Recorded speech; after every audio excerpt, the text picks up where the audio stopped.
Welcome to the regular public workshop meeting of the Henry County Board of Commissioners at 9 a.m. Monday, February 6, 2012. As you probably can tell, I am not Ms. Mathis.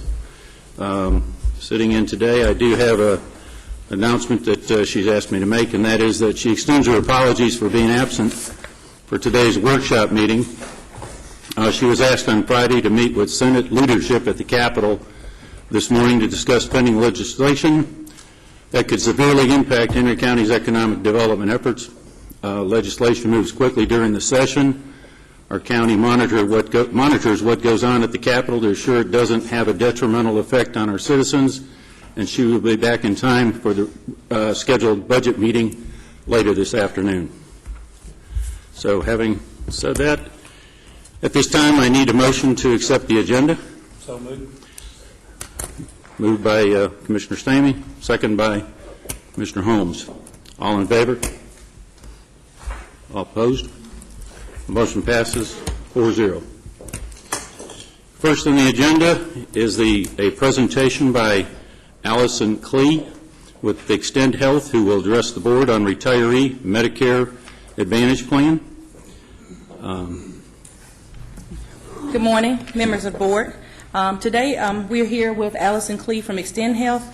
We're looking at measures to improve the retiree health care plan, but also reduce costs. Chairman Mathis and Mike Gassis has asked Allison to come in this morning and present a brief presentation on Extend Health Care. She'll go over the plan as well as the savings to the county and the advantages it will have for our members, our current retirees and future retirees. Allison? Thank you, and good morning. I'm here from Extend Health, and I've met with Chairman Mathis, Mike Gassis, and some of the members here at Henry County. I wanted to talk to you today about transitioning the legacy group plan in place for Henry County to the individual marketplace for your Medicare retirees, and that would be done through our exchange, Extend Health. Extend Health is the largest Medicare exchange in the country. We've been in business since 2004. We have over 200 clients on our exchange to date, and we have over 78 carriers nationally and 4,000 plans that contract with us on a national basis. So what this means for your retiree, regardless of where they reside, where they move, they would have access to Medicare supplement plans, Medicare Advantage plans, and Part D plans. So we'll talk about those today.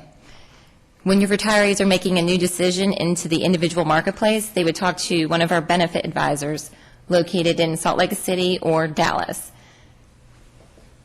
So basically, going to the individual market, you're helping your retirees pick a plan that would meet their individual needs rather than one plan fits all.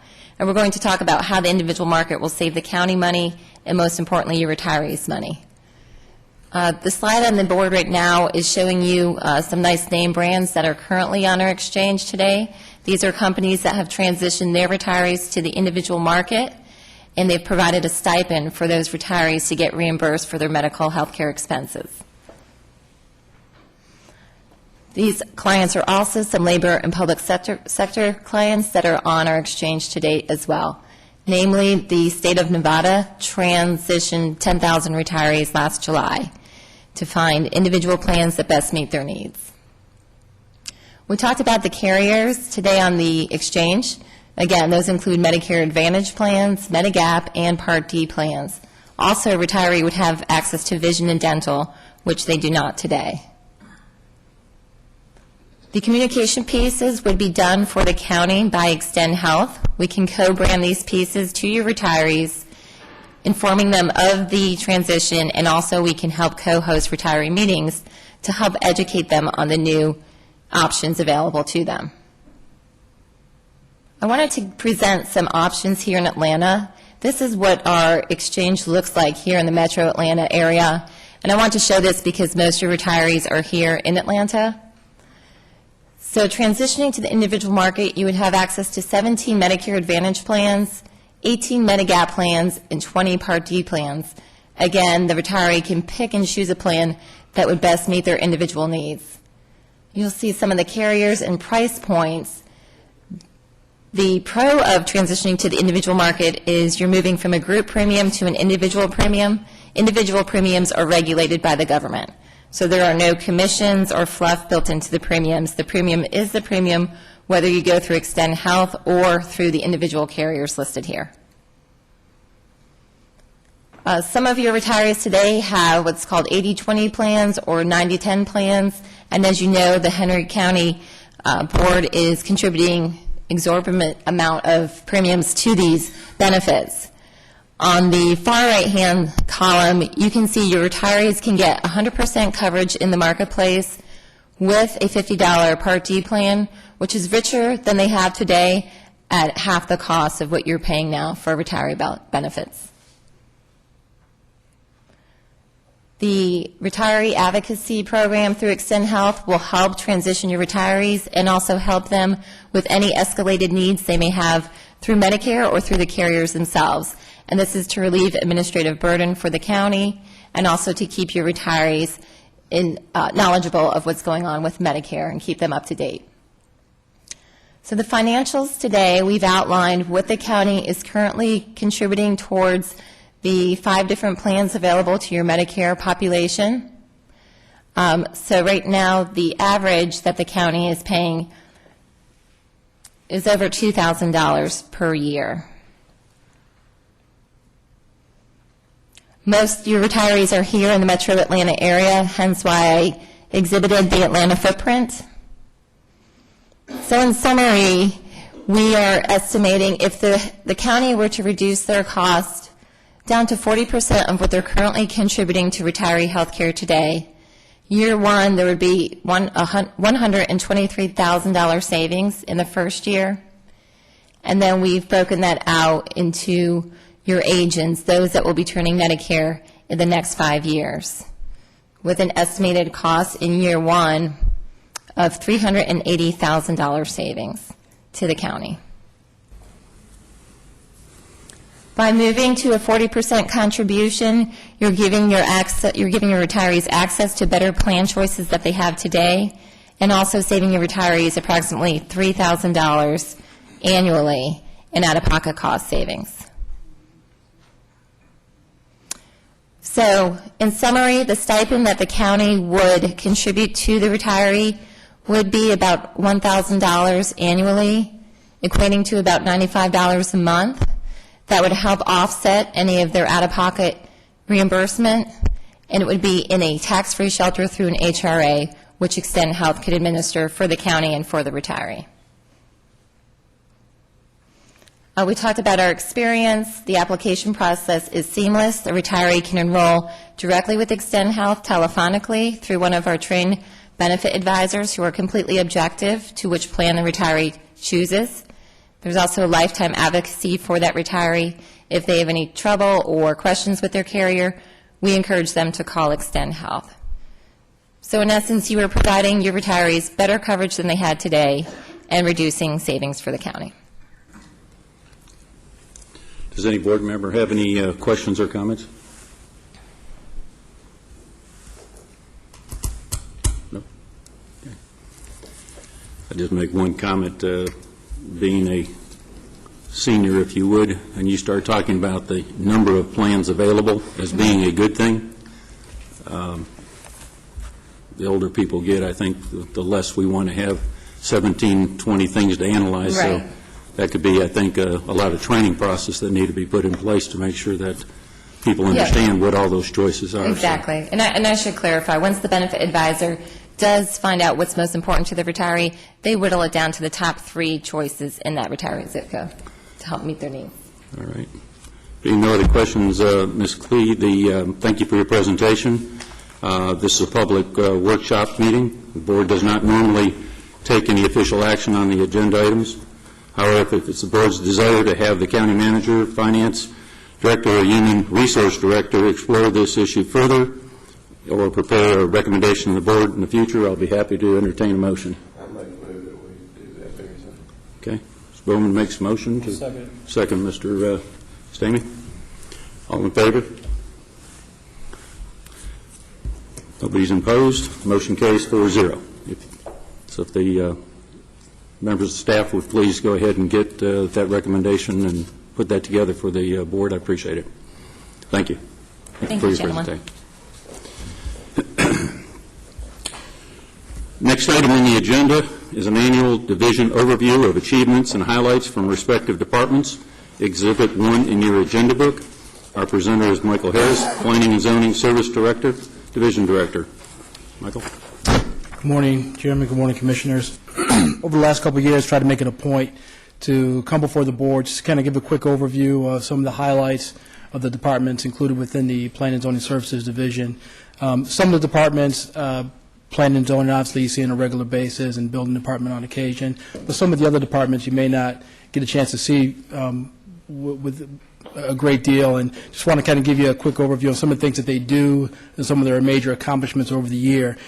The agenda item you have that was included in your books kind of delineates all of those. I want to hit a couple of quick high points and take any questions that you may have. The first one noted is the Planning and Zoning Department. As you can see, they handled the request planning and zoning services for City of Stockbridge as well as Hampton throughout the majority of the year.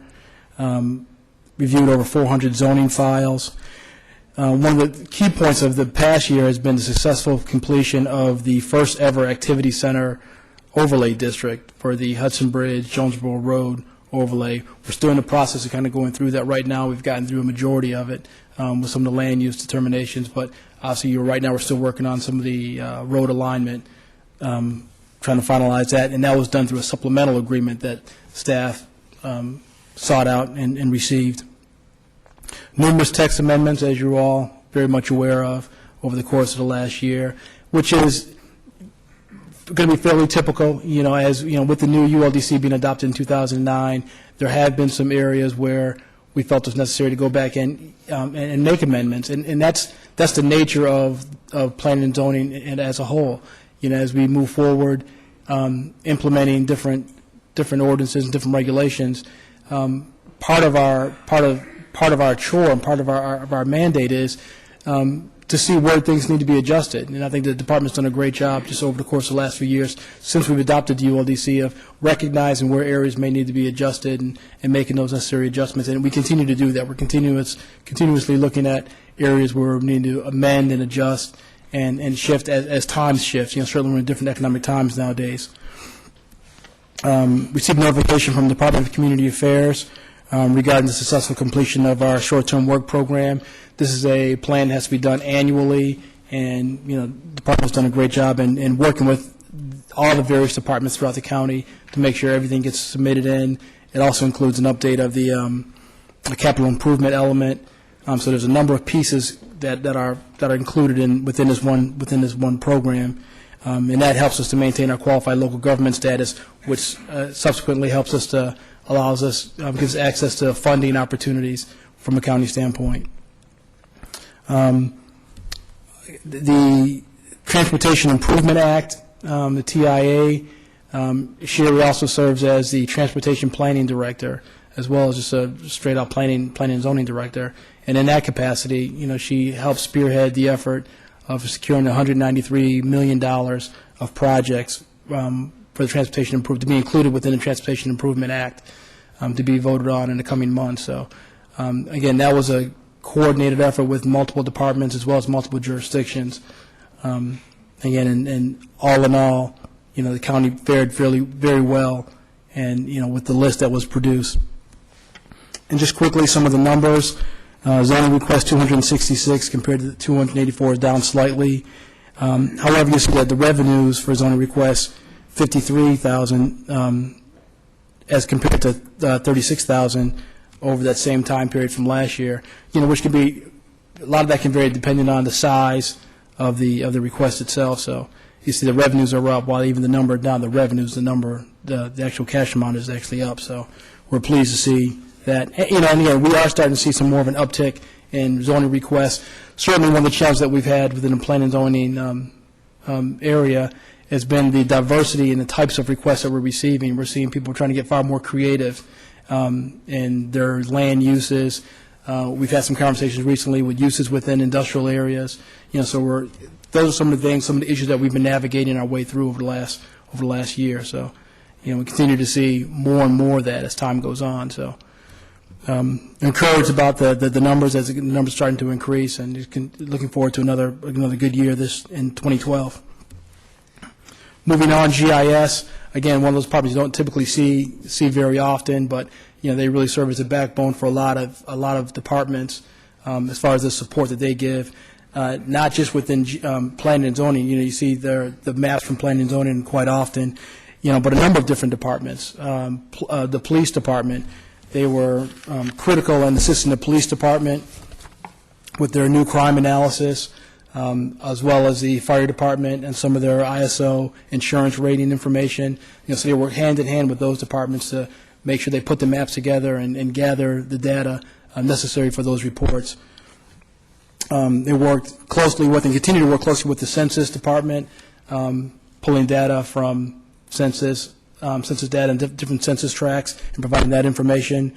Assist a number of the cities, including the city of Hampton, with their mapping needs, but also, it's very common to work with City of McDonough, City of Locust Grove, a number of other jurisdictions, as well as the Board of Education, and assisting them with some of their mapping needs as well. Again, they support the tax commissioner's office on a number of occasions, our stormwater department, and creating the stormwater mapping, billing. One of the notes you see on here was the adult entertainment. As we went through that process for the full year. Every time we had to amend the map, it was the GIS department that helped assist in that matter. Recent conversations regarding the airport. Pat and her department has done a great job in kind of keeping us updated, providing the mapping that we need to deal with consultants as well. So, again, while you may not hear a lot about them on a day-to-day basis, they do a tremendous job of just supporting all the various departments throughout the county and in other jurisdictions as well. Facilities maintenance. This has been another one that has been who's really done a great job of doing more with either less or with the same number of people. While we've continued to kind of take on and acquire new facilities, the staff size has pretty much remained the same over the years, and they continue to do a tremendous job. What they've managed to do is leverage our use of some of the prison crews. To utilize that labor in a number of the jobs that they do, so we're able to kind of stretch out the amount of work we're able to do, and they've been doing that for a number of years now, and that's been just tremendously beneficial from the county standpoint as well as from taxpayers being able to get the labor as opposed to having to contract out or utilize our own staff labor, therefore allowing us to be able to do more, far more than we would have normally, having 10 additional bodies to be able to do a lot of the labor work. Over the past year, a lot of the work that they've focused on has been associated with the grant that we received from the Department of Energy Efficiency Grant. And again, the list kind of details a lot of the work that was done. Majority of that work was included with the jail that was done, a number of upgrades that were needed. We had to look at buildings. There were some eligibility requirements regarding the age of the building. We did a lot of work at the Locust Grove, the new rec center over there, some lighting over at the Fleet Department. So they did a really good job of kind of being able to stretch our dollars as much as possible, and we're still working them through. We still have some money that we've been able to utilize. So been doing a great job with that. Beyond that, they've done a number of remodeling projects, projects up in the Fairview area regarding the police precinct, fire alarm system here, kind of upgrading the fire alarm system, a number of upgrades at various fire stations, remodeling at 66 Veterans Drive. And you see one of the last notes was the staff responded to an average of 293 work orders per month. That breaks down to about 73 per week. More impressively, about 15 per day. And for a county with a staff of close to 1,700, and they have a staff right around 21, 22 employees, it's a pretty impressive stat. Again, and that kind of goes back to, being able to utilize some of the prison labor that we have to be able to stretch our money, stretch our dollars, and stretch our abilities that much further. So, again, they've done a tremendous job in utilizing those resources and being able to answer so many calls. Environmental compliance and plan review. George Patterson heads up this department, and this department was created back earlier part of the year, last year in April. And since that time, we pulled that from out of the building department and created the Environmental Compliance and Plan Review Department. And as you can see, a number of bullet points, some of the things that they're responsible with. In essence, they handle all the development services associated with the county, the plan review associated with the both site and commercial. Because of what we're facing with the economic times that we've had over the last couple of years, a big chunk of their work has dealt with foreclosed properties and having to deal with the banks and associated work associated with those things. So you see to oversee 41 sites that have been taken over by either banks or the FDIC in excess of over $100 million worth of assets. So as you can imagine, that's taken up quite a bit of time. We're dealing with the same issues that a lot of other jurisdictions are dealing with, and we have a relatively small staff. George maintains a staff of 4, and to be able to maintain and to support these different sites. We also maintain the maintenance bonds and erosion control bonds for a number of sites as well. As part of their process of making sure we hold bonds to ensure that those viable projects that are not bank-owned, we still have a means to be able to make sure work gets accomplished and gets done. Again, it delineates some of the number of plan reviews, 27 development plan reviews, 22 development permits issued, 54 residential land disturbance permits, a number of open records requests. Again, it's another element of their duties that not many people kind of realize, but as people come in for open records requests, they're tasked with having to go back through and pull those files. Yes, sir. I'd also like to note that with reductions that we've had in staff, it appears that there's been no break in service. We've kept up with the service, so that in listening, I wanted to stop you for a minute because it seems that all the things so far that you've talked about, right. And I think it's important to note that these are service elements that are required by government and that we should be doing, but they don't even remotely pay for themselves. That's right. And that's all part of the budget, and that's all part of where the citizens' tax dollars go. But I also wanted to bring up the fact that there's been no disruption in service.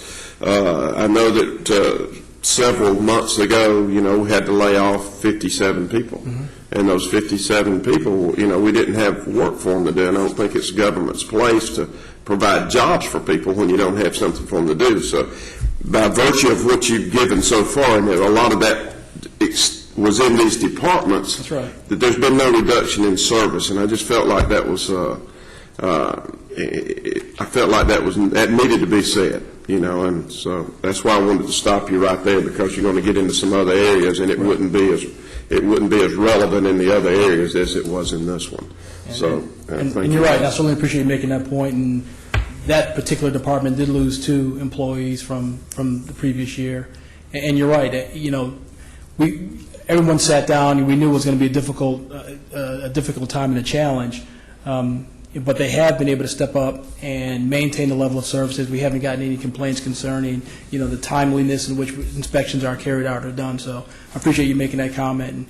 And, we certainly strive to make sure that the requests are being addressed in a timely fashion, and we feel we've been able to maintain that. George does a great job with his staff in making sure that they are picking up the slack and carrying up other areas, cross-training staff to make sure everyone is well-versed in different elements of work that's required within a department. So yeah, to be able to do that with our services, with no hiccup in our services has been, I think that's very commendable. And I just wanted to bring that up during this particular period, for the rest of the board, in that a lot of the areas that's been severely hit was this area, simply because there's been not a lot. I mean, with development and building and those sort of things have slowed down severely in the past couple of years. That's and that we've been able to keep that service up to where it should be. And I just wanted to make that comment. Thank you.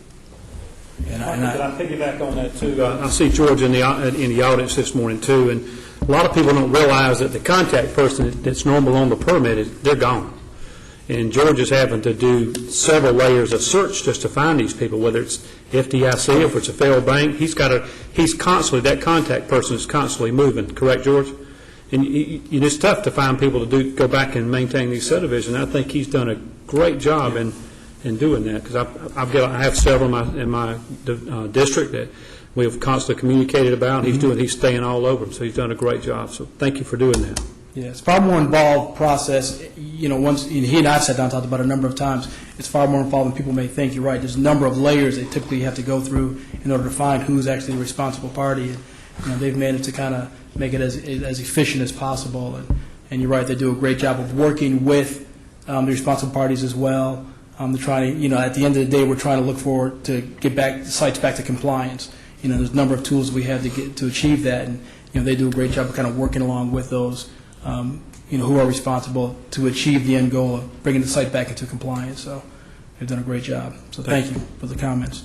Moving on, and again, along the same lines as Commissioner Bowman has mentioned, the building department, they suffered quite a bit of staff reductions as well. And the same thing, they've been able to maintain their same high level of service throughout the reductions that they had to endure. Reduced the department from 15 down to 9 employees. Yet they're still able to respond in a timely manner on both residential and commercial industrial inspection requests. And you'll see a little further down here the number of requests, while they may have dropped somewhat over the past year, our number of deposits have actually increased. And again, that speaks to and often the size of the complexity of the type of permits that are being asked for. So from that standpoint, we are still having lost, close to 4 inspectors, the number of inspections per day are still at the same levels they were at, 4 or 5 years ago, and they're able to maintain the same level of service that we've had, over the past years. And again, a lot of that is through being able to cross-train our, having employees, having inspectors that are cross-trained. So, if we have an abundance of one type of inspection, other inspectors can step in and handle those services. So, again, Bert has done a great job of just kind of making sure that, we maintain our certifications, maintain our credentials, and the departments function as efficiently as possible. We have scaled back quite a bit, but, we continue to, again, maintain that same level of service. They've worked closely with other departments, and they work hand in hand with the planning and zoning department, with our plan and review department, as well as our stormwater department, to make sure that certain elements such as flood maps, these are new requirements as they come up. We work hand in hand with them to make sure that we are adhering to whatever new state or federal regulations are coming on board. So they've done a great job in maintaining those codes, as well as assisting with the Unified Land Development Code. Bert's been up here a number of times to bring forth amendments, a lot as of recent. And in the same manner, as the ULDC was adopted, there are issues that have come up that have been raised, since that time that we felt need to be amended and clarified. And again, he's done a great job of kind of going through, plowing through the ordinance, and bringing those things to light, to the Commissioner's attention, as well as maintaining the Streetlight Program. Something he's done for a number of years, and again, he said now exceeds over $1 million annually. So they've done a great job in just taking that under their wing and being able to maintain that. Again, it's not quite as prevalent as it's been back when we were in the boom time, but it's still we're still getting requests on a regular basis concerning light. And Commissioner Letta, like we had a call the other day about an inquiry about street lights. So it's something we still continue to address on a regular basis. Some of the last things, some of the things that I've been working on, just I-75 Interchange landscape improvements, something we've been working on for quite a little bit of time, but we're finally moving forward with it. We actually started in December with some of the demolition, and we'll anticipate a groundbreaking sometime in March to begin actually the replanning. Hazardous Waste Trust Fund, work with Terry and Mike Toney at DOT to secure over $200,000 in funding. And reimbursement funds for work on our landfill, and some other things, and transportation enhancement grants, and working with work with the chamber as well. So again, just really want to kind of give you a quick overview and highlight some of the things that the departments have done over the course of the past year, and just again some of the departments you don't see on a regular basis. Just want to nothing else make you aware and let you know and let the public know some of the things that they're responsible for and they're working on. So I appreciate your time. Any other questions or comments from the board? Mr. Holder? I do. I'd like to piggyback to a degree on what a couple of the other commissioners have said. And I think it's important for the public to know, and I want to ask this question and direct it actually to Mike Bush.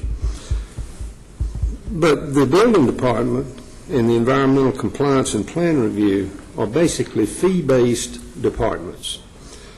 And for those that may not know, fee-based means that department exists for people that are seeking a permit to do a specific job. So it should not impact the general taxpayer that doesn't require that service. So these are fees that are generated for a specific purpose that someone is needing. And Mike, as far as cost to operate this department with the reductions and the revenues that we receive, how does that balance out today in today's budget? The general fund taxpayers have to make up a shortfall on revenues for the expenses for those departments. How much? A couple of $100,000. Okay, if that be the case, then I believe the law, and I'll defer to the attorney for this, we either have two options to make that balance out, either to increase the fee or to reduce even further the number of employees. Is that correct? Or to bring it into balance? There should be a balance. The fees should generate enough revenue to cover the cost of running the department. That's correct. Otherwise, it turns into something else and converts into something else. So however the board chooses to do that, the option to get that done, you've certainly stated the two options available. That's the reason I wanted to put this on the floor for discussion, because if the general fund is having to subsidize the fee-based department's budgets by $200,000 a year, we're seeking money anywhere we can. That means that we need to look at those departments to see, do we need to raise the revenue or do we need to decrease the expense? One of the two, because the law says that you cannot charge. I know at one time we had built up a reserve in the county because when the times were good, we were getting more in permit fees than it was costing to operate the department. A suit was being prepared to be filed against Henry County because of that. It never was filed because the thing tanked. But there is a balance, and that's what I wanted to bring to the table and to see. So if we're in a deficit situation now, we need to address that, especially going into the budget cycle. And you bring a great point, and you're right, we have the budget meetings coming up with those departments, I believe, the next 2 weeks. And we do have some recommendations concerning how we can reduce that gap somewhat. There are some areas that we do not currently charge fees on. We may be recommending, where other jurisdictions, it's commonplace for other jurisdictions to charge. And there's a legitimate cost associated, with the service that's being provided. So there are certain areas we'd like to look at and certainly propose to the board as our ways and means to be able to close that gap. So. Okay. Any other questions or comments on the board? Michael, the fiscal year 11, when it completed, Yes. Did the departments end up in a deficit, or was it break even, balanced? When it ended up in? Last year, June 30th, 2011. As far as comparing it on a fiscal year basis, when the books are closed at the end of June 30th, did these departments end up with a balanced budget? Fee-based, zero out? I don't believe so. I mean, we were given a number from finance regarding some of the austerity cuts that were needed to make, and we made those to kind of help, bring that number closer to balance. But at the end of the day, I don't believe it was balanced. Each year when we come in here for the budget hearings, we do balance those numbers to fee-based. But for an example, we've got a $70,000 reduction in in building permits coming up in my next section that I'm going to do. So we started out even, but if we lose the revenue, you're going to wind up, if you expend the expenses, you're going to be off. But, we do set a balanced type budget for fee-based activities that are such as these. Yes, sir. It usually is there's usually a lag time there. Usually it's addressed in the next budget. That's certainly why one of the main reasons we looked at staff reductions and positions for the fiscal year we're in currently. Well, I just obviously bring the point up, to Mr. Holder's point, that at the present time, or per this report, we are showing the deficit, the deficiencies, and to the extent we've been carrying them, and to Mr. Bowman's point about reductions in staff, and even you mentioned the reduction from 15 to 9, even with those heartfelt layoffs that we had to go through, we're still at this point working on getting to a balanced situation in the fee-based department. So work in process, I guess, is the best to say, but it's acknowledged through this discussion that should be looked at and worked on, I guess, scrutinized, and still be able to provide the services. Or, as you mentioned, maybe we're having to raise the fees to cover for the services versus being understaffed and not being able to provide them. Mr. Chairman. Yes.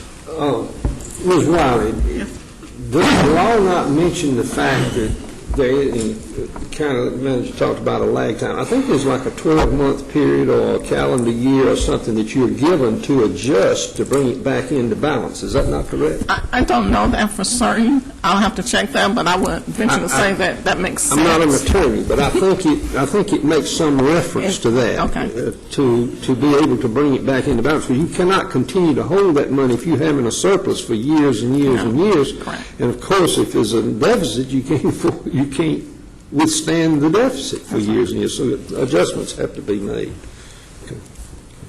Mike, other than the building department, which other departments are fee-based? Well, development plan review would be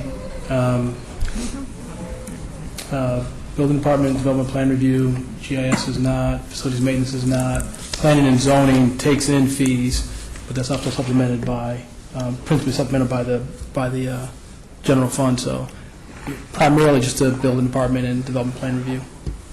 Okay. Yeah. One other thing, I guess, question-wise, and that is that in looking at the accomplishments of the building department and it being fee-based and balanced, some of the things that you mentioned as accomplishments would not be items that you would be receiving income for, but yet are done within this department. So I would think it would be a rather difficult task, or you'd have to add additional costs to do these types of things. I noticed the websites and things like that. So the question, I guess, has to be considered, how do those costs affect the cost of the permits if it's general stuff that's being done by the department that's of necessity in doing it? So I guess roll that into the discussions when we get there. It's a great point. Something as simple as open records requests. They may pull a number of man hours, but that's not, with the small amount of fee that someone gets back from copying fees, is minuscule compared to the time, typically the number of man hours that goes into having to address one of those requests. So, well, you mentioned the Streetlight Program and the cost, the program being as large. To my knowledge, we're not adding an administrative fee, are we? I don't believe so. No, we're not. So to the extent we're doing that with staff, and we're not generating any fees to offset that cost of being a fee-based department, that's something maybe we're going to have to take a look at to be in compliance with the law, it sounds like. So just something as well. And the other is the Unified Development Code, obviously working on revisions and whatever for the general population. So, again, the issue of what's being done needs to be looked at, I think. Any other comments? Michael, thank you for your overview. Obviously, a lot of good stuff there. It shows a lot of things sitting here last year, having been a part of many of those items that were brought here as they're brought up one by one. You tend not to realize that the numbers of items that are done by the departments, and appreciate the good work that everybody's doing for the citizens of this county. Thank you. Thank you.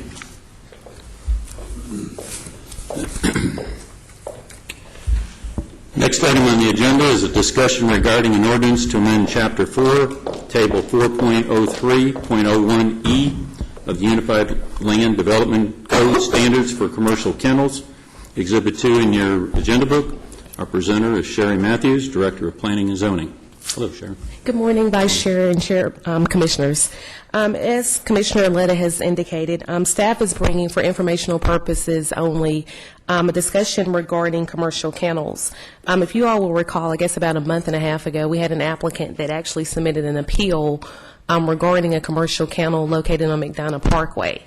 At that time, there was a lot of discussion regarding how that regulation became part of the Unified Land Development Code and if it was consistent across the board as far as other jurisdictions and our surrounding cities. What staff has done is actually two things. We've pulled the existing business licenses for other commercial kennels in the county to get a comparison to determine if those kennels required a 2-acre minimum, and then we also looked at surrounding jurisdictions. What we found is of all the commercial kennels in the county, none of those commercial kennels actually met the 2-acre minimum for a commercial kennel. When we checked with the other jurisdictions, we found that commercial kennels were only required to meet the minimum lot size for that particular zoning district. So what staff has determined is that while our regulations are more restrictive, we think in order to be in line with what other jurisdictions allow, that for a commercial kennel in a commercial zoning district, in a mixed-use zoning district, and in an interchange activity center, the minimum lot size that shall be required shall be the underlying zoning district minimum lot size, meaning there will be no additional supplemental standards in regards to lot sizes. I've included in your package a list of the other jurisdictions that we actually compared, and I've also found that none of the other jurisdictions require anything beyond just meeting what the minimum standards are for that zoning district. So no additional conditional uses are required, nothing beyond that. If you have any questions, I'll be more than happy to answer. Any questions or comments by the board? Yes, Mr. Holder. Sure, this really, I'm going to get to the other issue, but are pet stores included? How are they zoned? Pet stores could actually go in C1, C2, and C3. It could go in next to a drugstore or anything else? Yes, sir. Okay. Or a restaurant. Yeah. Okay. And I believe in checking back, and we discovered this at the appeal hearing the other night, that there were, even within our county, other commercial kennels that did not meet the requirements that were being placed on the applicant at that particular time. Is that not correct? That is correct. And at the time those commercial kennels were zoned, what was the regulation or the requirement? Did it require 2 acres, or what did it require? No, sir. As long as you were in a C2 or a C3 zoning district for the commercial kennel, it was permitted outright with no minimum lot size requirement. And ULDC is what put the 2-acre requirement on it. Is that correct? That is correct. Okay. That's all I have. Okay. Anybody else? I guess along the same lines of thinking or talking are these suggestions, and this is an action item for tomorrow's agenda, as I understand it as well. Yes, sir. Are these therefore going to fix those that are presently in the county that were, if you would, in out of code?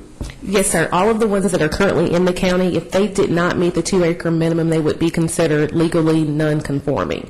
The only challenge with that is if they were to come in for an additional building permit, or if they wanted to expand upon the existing business, they would have to apply for a variance because they would not have met the minimum standards. So this will fix that problem. So now going forward, if you are wanting to establish or have a commercial kennel, so long as you're in the C2 or C3 zoning district and your minimum lot meets the minimum requirement for that particular zoning district, you should be good to go.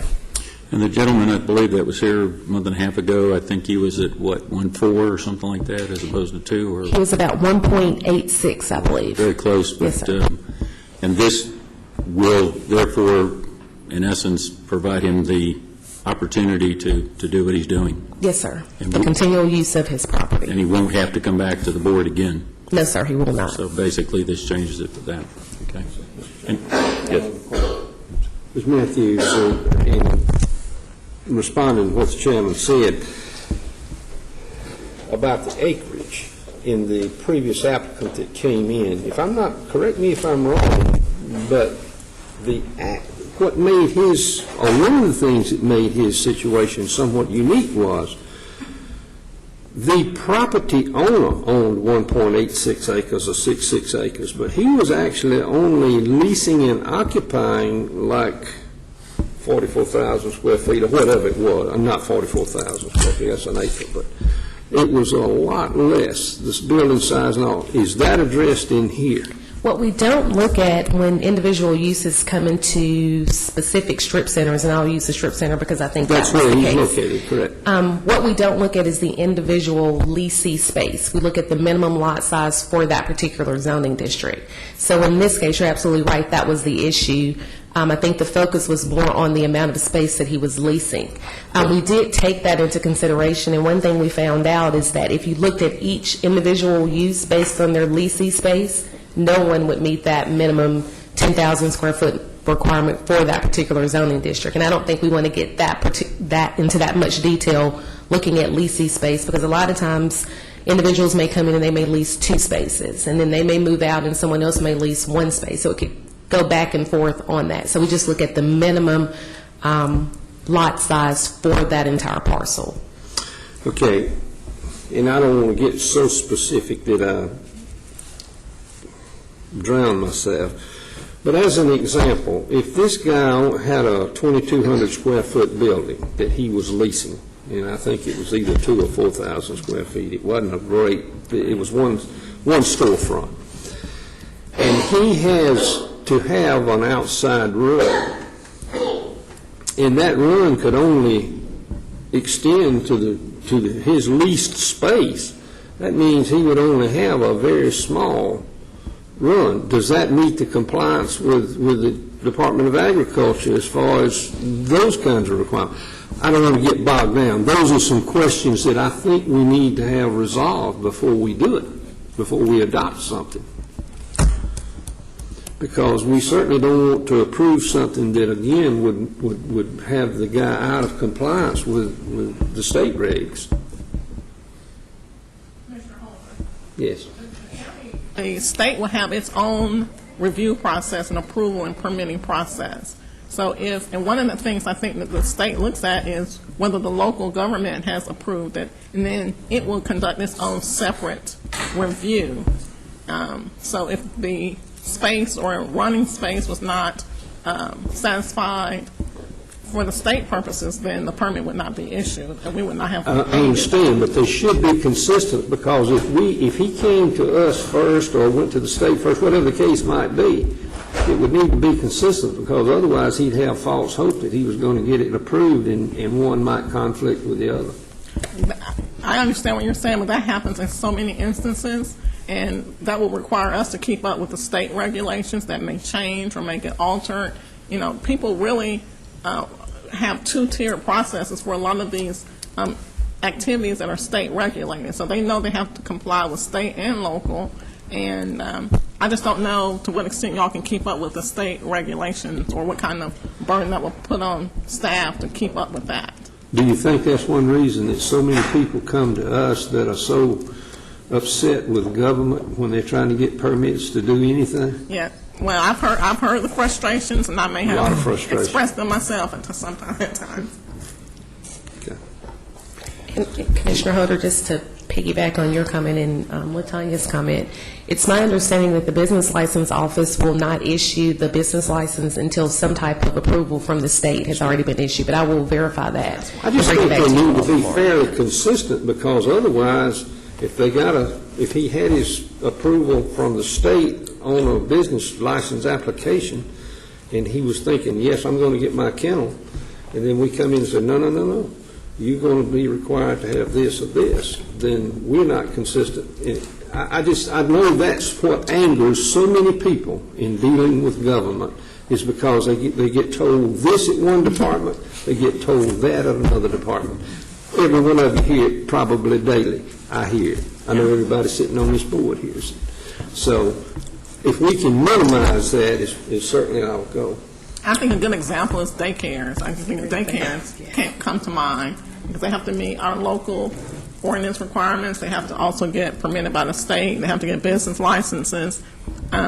So there's so many different tiers of approval by the government needed for certain actions. I understand your point.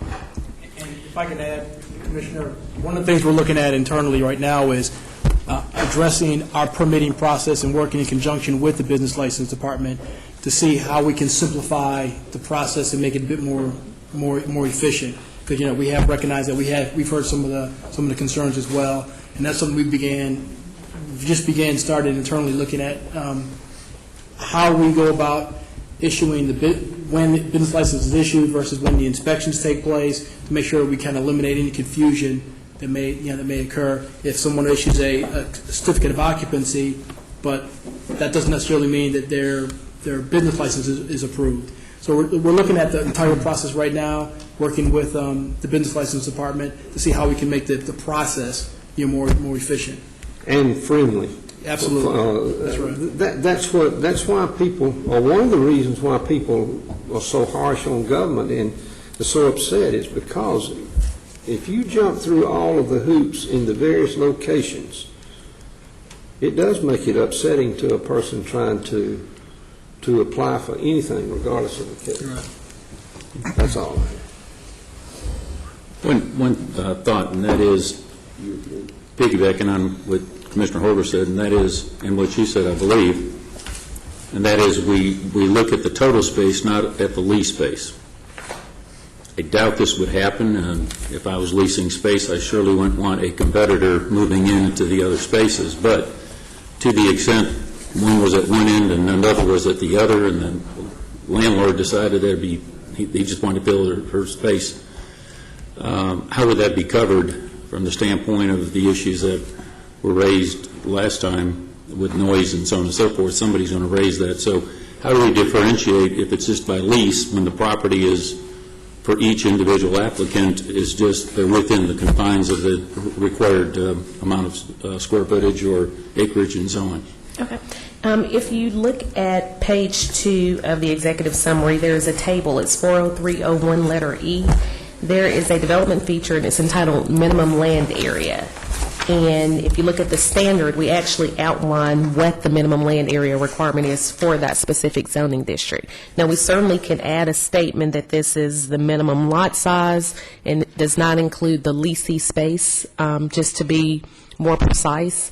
But do you think that will address it, or do you want us to give more details so that individuals will know that we're not looking at the leasee space?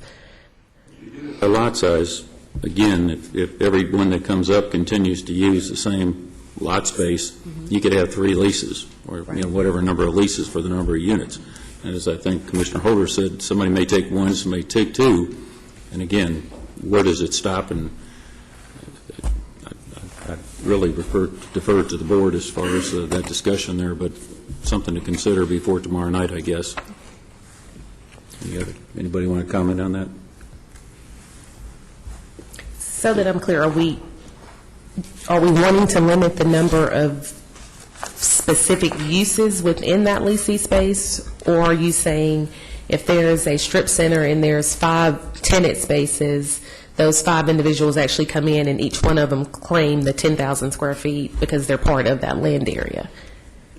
My personal concern is that, especially since the issue raised was noise, and I think Commissioner Holder's point of the space for them to go outside and exercise or whatever, again, we start putting too many of them there. I think we've defeated the purpose of the restrictions I think the ordinance brings about. That's sort of how I see it. I don't know anybody else sees it. I think what you're trying to say is you're referring to, like, if you have a strip center with 5 spaces, one claims it, he claims everything in there. The next guy shouldn't have the same right to claim in the actual 2 acres to do it too, because I think probably the ordinance needs a capping.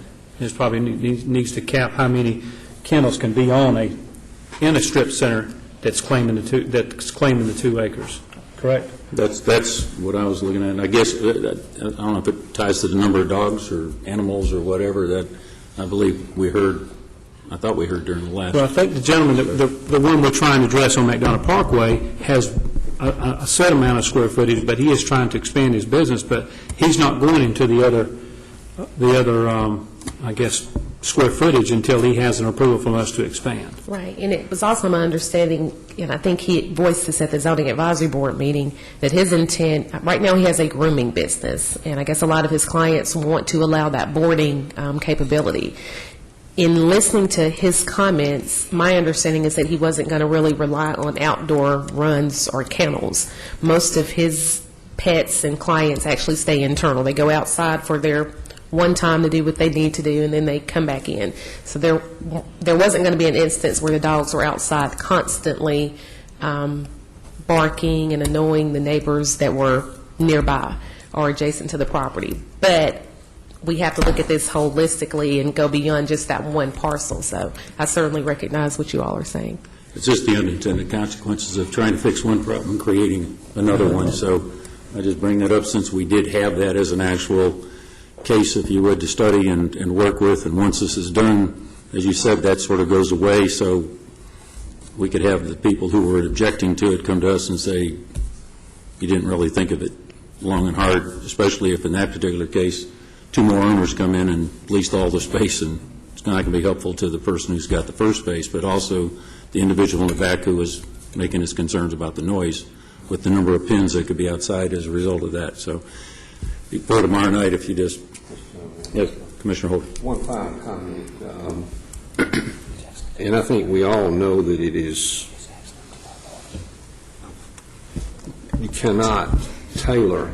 I know this appeal is what's prompted us to look at this, but we cannot make an ordinance tailored around one particular application.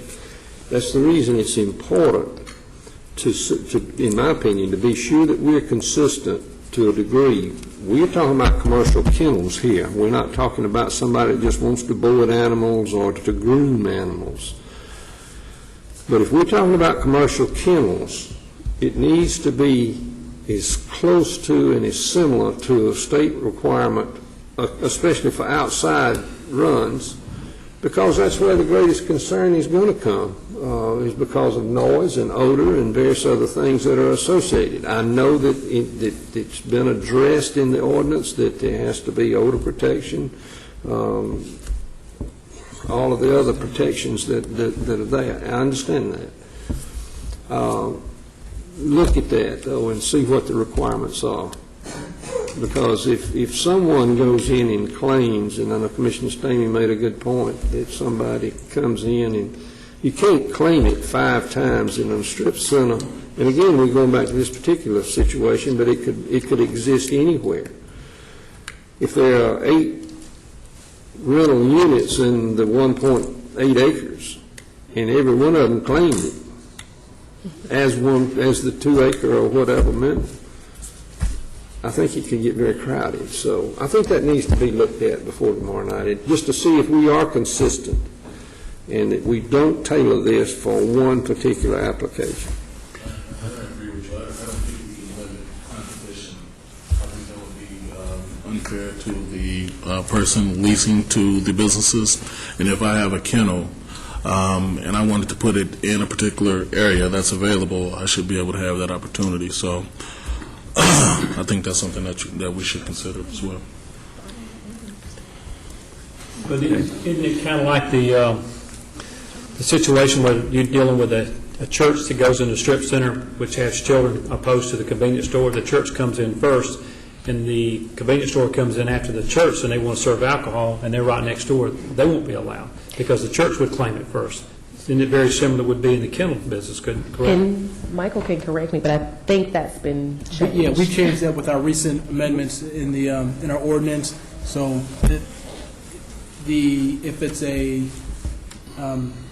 if the church is already located within the strip center, then that would not prohibit a business from being able to sell alcohol if they come in after the fact, even because they're in a strip center, not in a standalone structure. I think that's and again, I can't remember the exact language, but I believe it pretty much addresses that. If a church comes in and chooses to locate within the strip center, then that would not preclude a business, whether a convenience store or a restaurant, from being able to locate within that strip center and be able to still serve alcohol. So we did make that clarification in our ordinance. And I think the first one in was Gadsden Village, where there's actually 15th Street Pizza and Beach Bar and Grill, but there's also a church that was already existing on the property. So that was one of the first ones that actually has come in after that ordinance has been modified or amended. Is the church in the strip center or across the street? It's in the strip center, and there's one directly across the street, but it's actually in the strip center. What happens if that church has a daycare? Does that change the ordinance? I don't believe so, no. I believe so. Because that used to be the trigger that caused it to expand when kids were involved. I don't It believe does. so. That would become a state issue. That's correct, yeah. To Mr. That would be a state issue. I think if the state would issue a license based upon the proximity of the alcohol establishment and the daycare, that would be that determination. But I think the policy behind the rule that Michael just cited was you really would cause a commercial strip center to be devalued, and it would decrease the ability of the owner of that strip center to use that property for what it was intended to be used for, commercial establishments. So that was the reason that the rule was relaxed, to allow churches to come in, obviously, but to not preclude other businesses from being able to come in as well. To Commissioner Holmes' point, I don't know if we're restricting business opportunities by saying they can only use the square footage that's available the first one in. I think what we're trying to do is take care of a situation that says this is how many kennels, commercial kennels, or the size of the kennels are allowed within a particular area. And I think to that extent, somebody coming in and saying, I want to do that in compliance with the code, ordinance, whatever, I don't see where that's restricting business for the second or third one if that's all they get to use. So I think that was the clarification. I think at the end of the day, Commissioners, the individual or entity that owns that commercial strip center or plaza or whatever we're talking about will make determinations as to whether or not it would like to lease property for the uses. So if I believe as an owner that putting a kennel here will dampen my ability to lease to other entities, then I can choose not to lease to that individual.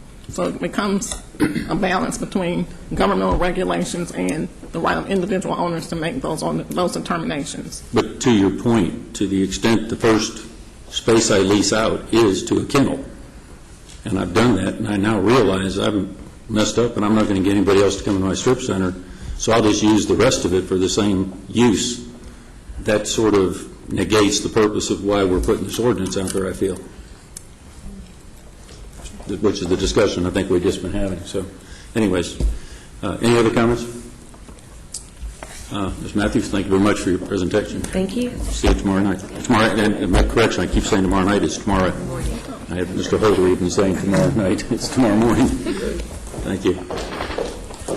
Moving into Public Works, the next item on the agenda is a one-year update on the Henry County Recycling Center, exhibit number 3 in your agenda book. Our presenter is Terry McMickle, Public Works Division Director. Terry?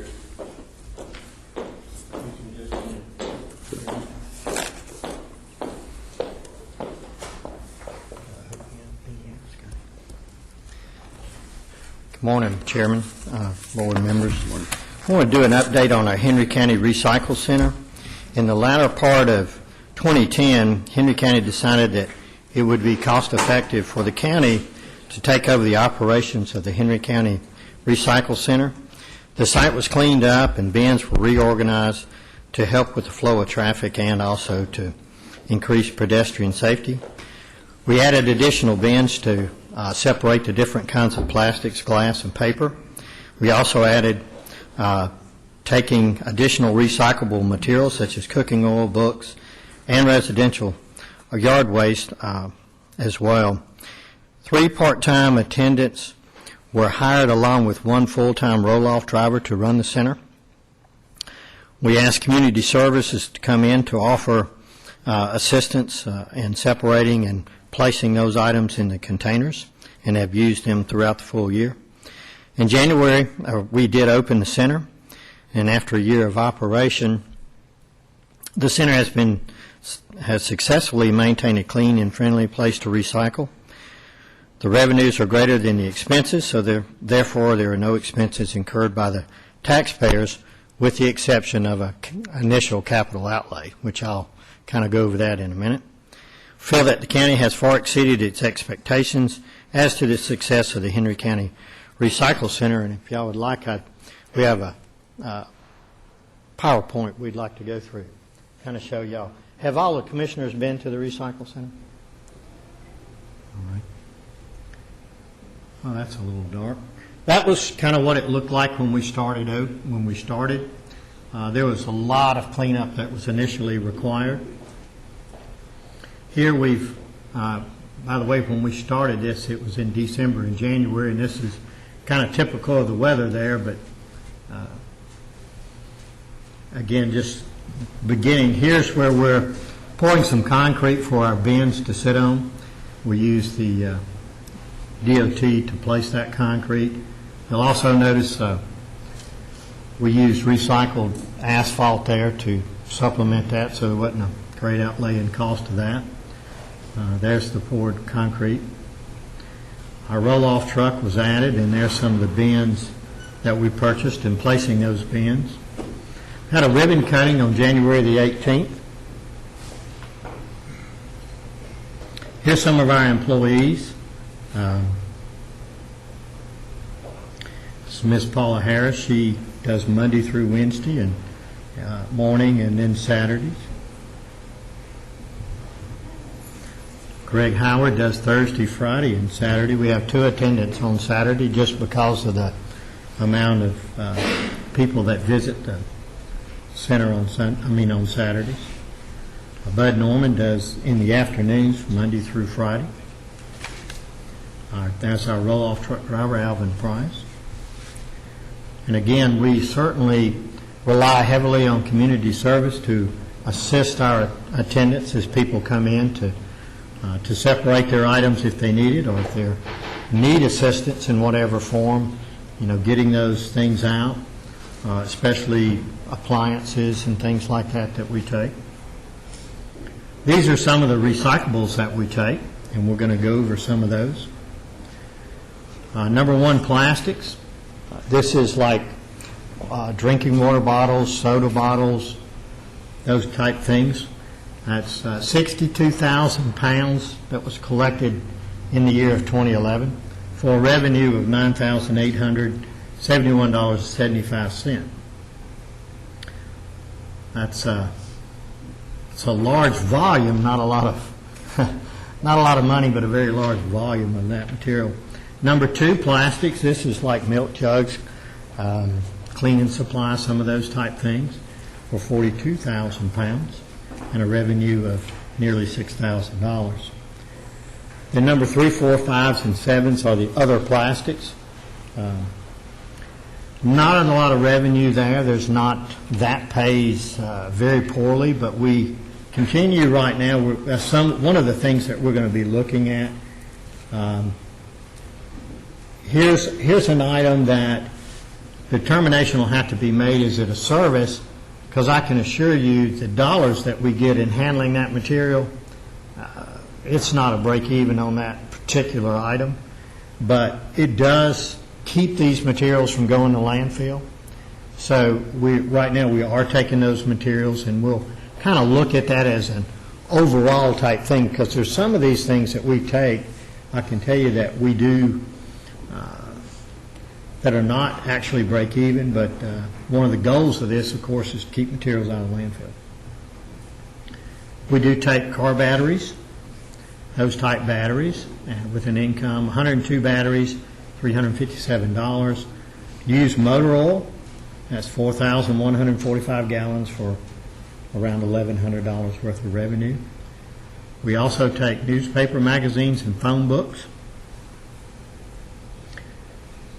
Pretty good volume there as well with $3,400. Office paper is a little more valuable. That revenue is one of our major revenues as well at $8,000 with over 74,000 pounds. Cardboard is amazing. We take in over 358,000 pounds in a year. We generally are emptying that cardboard container at least every other day. So a lot of cardboard. For a revenue of $20,352, which in the budget presentations we're fixing to do, one of the things in that budget presentation we're going to do is talk about some baling of cardboard, plastics, and things like that. That's quite a volume. And the sad part about it is when you take a whole container of cardboard, you're only looking at around 2,000 pounds in that 30-yard container. Make a lot of trips, so we want to try to figure out a way, same way with plastics, paper, and you can actually bale aluminum cans as well. So that's one of the things that we're going to consider in our budget. Aluminum cans is another good revenue, over 18,000 pounds, over $7,500 worth of revenue. Scrap metal,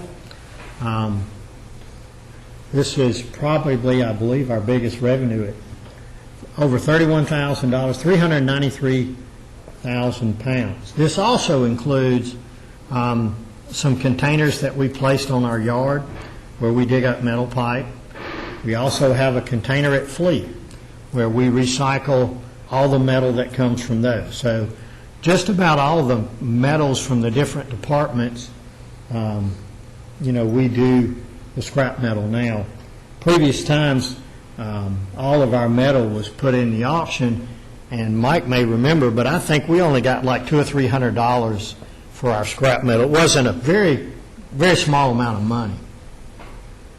So that's been a real good item as well, and it gives the citizens a place to place all their appliances like washing machines, refrigerators, dishwashers, water heaters, all of that type of material now, of course, goes and is recycled. Amber glass for $255 for 48,000 pounds. Again, 59,000 pounds in green or emerald glass for $118.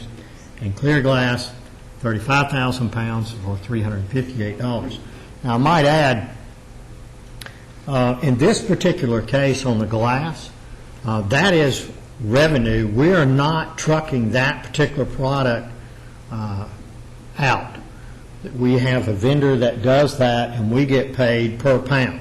So we're not having to take trucking out of that one if you're looking like, why are we doing that one? So little different scenario on the glass. So that's actually, he does the trucking and all, we get a check. Mixed glass, when we initially took over, we had some mixed glass and cleaning up. That's not a normal process now. We separate all of our glass. Cooking oil, again, we added that this year for $238. Again, the vendor comes and get that as well as the motor oil. We do not send that off. They come to the site and pump it out. So those are revenues. And that's not a lot of expense for us. They furnish the containers. Computers, of course, we do not take the monitors, so we don't need a big onrush of monitors, but there's no way that I know of that we have found so far to recycle monitors, but we do recycle the computers. For revenue there, you can see 347 units, $822, and again, those are picked up by the vendor on the site. We do not take those anywhere. Same way with books. Yard waste is an expense to us. We allow the citizens, if you're a citizen in Henry County, to bring your yard waste to the center. This is the one item that we take that it cost us money to do that. But when we opened the center, it was decided that citizens in Henry County needed a place to bring their yard waste, so we do that. We do not take commercial waste from like your landscape people or somebody in the logging business or something like this. This is just the residential yard waste is all we do take.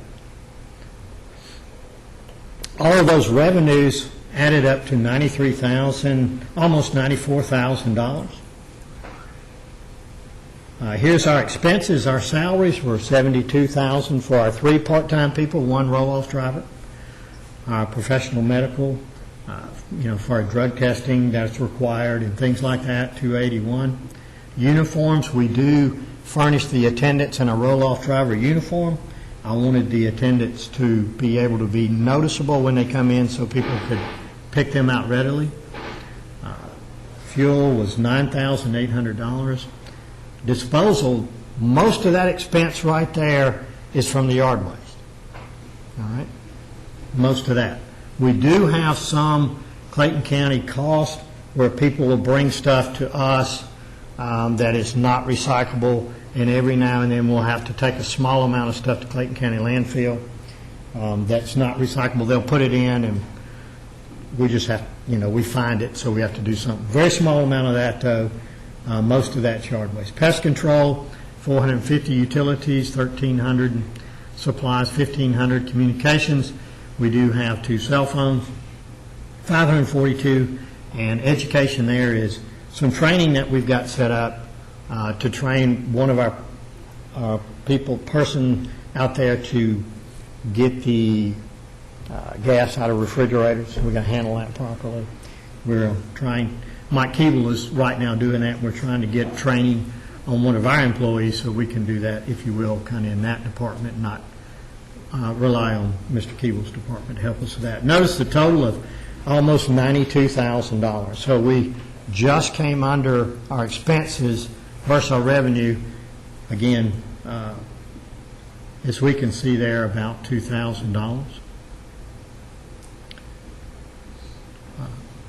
I would like to add, originally we were contracting out this service at $36,000 a year.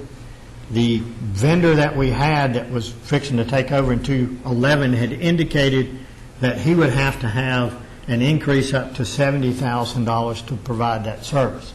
But the last time we paid him in 2010 for that year there, it was $36,000. Our initial equipment, we bought a roll-off truck with 2 containers for $65,000. That was a used roll-off truck, a Mack. 6 different containers have been bought, 2 initially at $3,000, and just in recent days we bought another 4 containers at $8,400 for a total cost there of $11,400.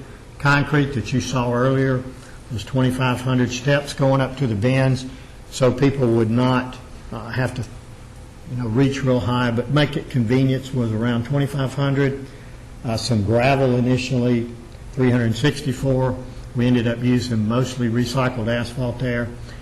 And the $8,534 probably needs a little explanation. When we took over the recycle center, the bins that we had owned that the previous contractor were using were in very ill repair, and about $6,000 to $7,000 of that was to get the bins that we own back into shape. But it was an expense, or part of our getting our equipment back up to shape. So that was something that we did. I believe those totals up to be around $93,000. Added benefits, we had a couple of letters from when the previous contractor was there from EPD, if some of y'all remember that. We have no such letters anymore. Citizens seem to be well pleased with how organized it is and friendly when they come in there. They can come in and place their materials and get out. And we have a lot of communication, I can tell, a lot of feedback from people calling, do we take certain items, do we not? Constantly getting a lot of feedback from citizens of Henry County and suggestions, and some of that we've added certain types of materials. We're still trying to find places that do take certain materials, but the ones we add is only if there is somebody that will recycle. We constantly are trying to add more items into that, but only if it can be recycled. That's kind of our program. We are not a landfill. We are a convenience center, a recycle center. Now, there's our pest control. We got an economical version of that. Sure. The $93,000 for equipment, is that factored into the total profit and loss? No. That's why if you look on our revenues and expenses, under expenses, the expenses I showed there was just what I'm going to call normal operating cost. So the capital was not included in that. Now, my spill there would go to offset that again. before we took over, Henry County took over that center, we were paying out $36,000 a year to another contractor to operate that center. The last year, he was going to go up, which I believe that's correct, he was going to go up to like $70,000. So, to me, if there's several ways, I'm not an accountant, I am an engineer, but if I'm going to pay out up to maybe $70,000, we anticipated it would have cost us $70,000 just to contract that out. Our initial investment or capital outlay there was $93,000. At the worst case scenario, we'll have that back in 2 years, plus the advantage, or less than 2 years. But I think the advantage that the center has shown to the citizens, of cleaning it up, making it friendlier to use, has well been worth that initial capital outlay. I think, Terry, to that point, if you take the $90,000, Mr. Bush, I think even for the types of items, I think there would be at least a 5-year depreciable life on them, which would be about $18,000. So you'd be at a $16,000 loss if you had to carry it. But again, in comparison to even the old contract at $35,000, you're still coming out quite a bit ahead, not to mention the increase to $70,000 that you mentioned. So I think and for all the other purposes you mentioned, that we satisfied the citizens in their request and keeping Henry County green. Any comment yet, Mr. Bowman? I'd like to make a comment because prior to Terry's input and being able to take over this, I got a number of calls, and it was always negative. It was always, number one, it was dirty. Number one, there's nobody there to help them. Number two, nobody there to help them. The people that were running it were very rude to the people that were trying to bring their recyclables in. And then since the county has taken it and the job that Terry and his people have done, I've gotten double the calls coming in talking about how good it's been and the fact that they were extremely helpful. It was very clean. They didn't have to, they weren't basically, cussed at for bringing something maybe that wasn't recyclable, that Terry's people have been our people, and Terry's people are our people, have been very helpful, and that it's just totally night and day difference in the way that it's been run. So I'd like to say thank you, Terry, for a job well done on what's going on there. And I have went through there. I haven't taken anything there, but I have been through there. So I'd like to add, in addition, I don't think we put it on the screen, but our hours of operation are from 8 in the morning till 7 at night. Before, I believe that operation was maybe like 8 to 4:30 or something like that, and then on Saturdays, I think they closed at about 12. On Saturdays, we're open until 2. So there was no opportunity for the citizens to come in, after, I believe it's 4:30, you remember, Beth? 4:30, they just couldn't come there in the afternoons, which just was not very convenient at all. And then Saturday, when people, they couldn't come after work, it was just a madhouse, I can tell you. I spent some time out there getting involved in that before that, but I would like to say we had a lot of help from other departments that have pitched in. We actually, now we go and collect some recyclables from the jail, the courthouses, from animal control, from Fleet. We actually have containers at Fleet where they recycle their plastics and then collect it. It's amazing. So we're expanding even within departments in the county. We have, I believe, bins out here, and we collect cardboard and paper and take it back to the center. So there's a lot of departments that are internally recycling as well. And just amazing that departments that have really pitched in and help us. Community service, they add a lot to us. They really have worked with us real well and given us folks an opportunity to work off their community service there, but they do a great job in assisting as well. So we had a lot of help. We've had some good employees. They really like their job, and you can tell it. They take a lot of pride in it. So it's been very successful for a lot of good reasons, a lot of people behind it. Mr. Bowman? Who's here? Hold up. Boulder. You was coming. It's your fault. We look at these pictures and you see daylight and darkness, and there's that much difference. And going along with what some other commissioners have said, we had a lot of complaints, many complaints, and this is daylight, and the other part, of course, was darkness. I do want to say thank you. There's, as far as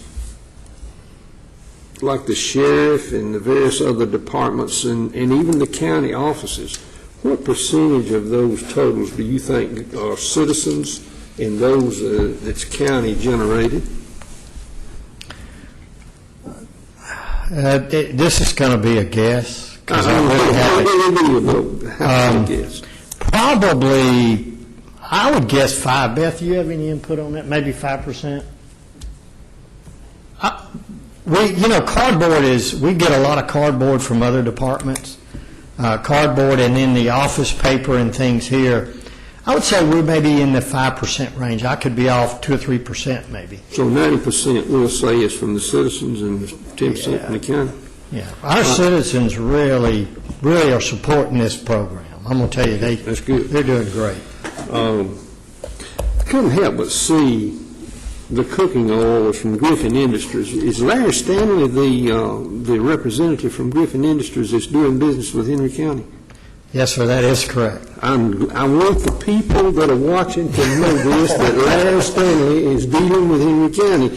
He blasts us enough, so he is profiting by selling or purchasing oil from Henry County. So I'm glad to know that. Just want to make that clear. Any other comments from the board? I'll tell you just a couple other things. The motor oil, how much of the motor oil that's being recycled is actually coming from our vehicles?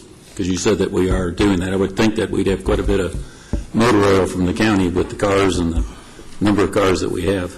I believe Jody has his own at Fleet. Jody's the department head at Fleet. Jody has his own oil container over there. So that oil is separate. We don't haul that oil over. The same person that comes and gets our oil picks up the oil from Fleet as well. So this oil that's shown here, I believe, is just from our citizens. So we are recycling oil in our Fleet department. I don't have that volume. Where does that money go?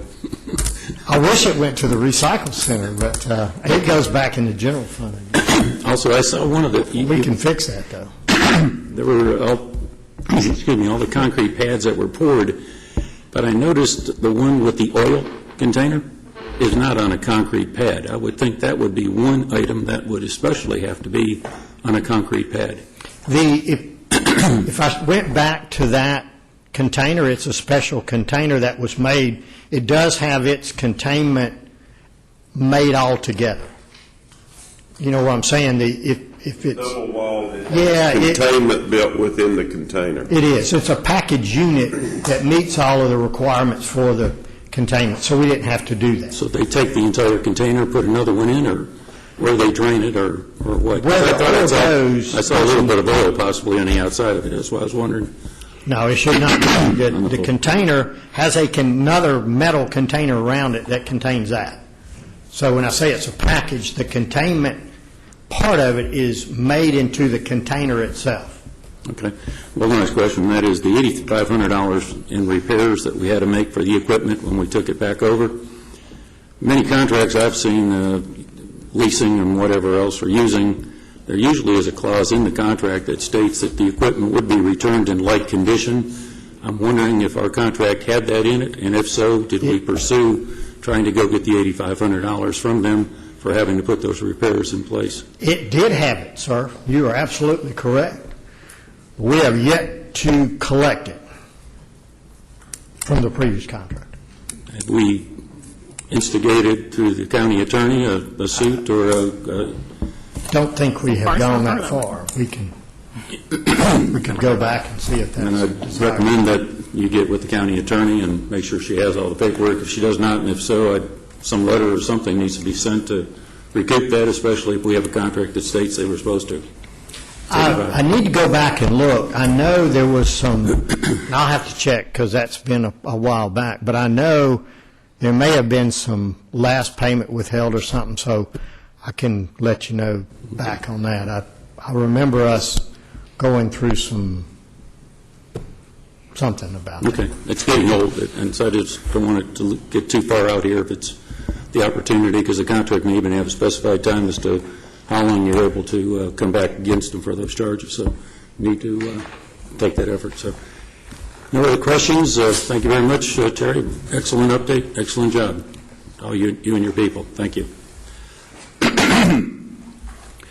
Next item on the agenda is a discussion regarding an amendment to the fiscal year 2011-2012 budget, Exhibit 4 in your agenda book.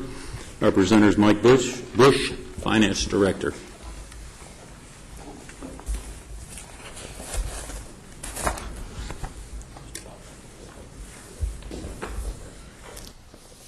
Before we start with the actual budget amendments, I felt like we should probably go ahead and update the monthly report for December, which is basically what the entire budget amendment is based on. It's based on through the first 6 months of the year. And I'm going to very quickly go. I think that's backwards. I'm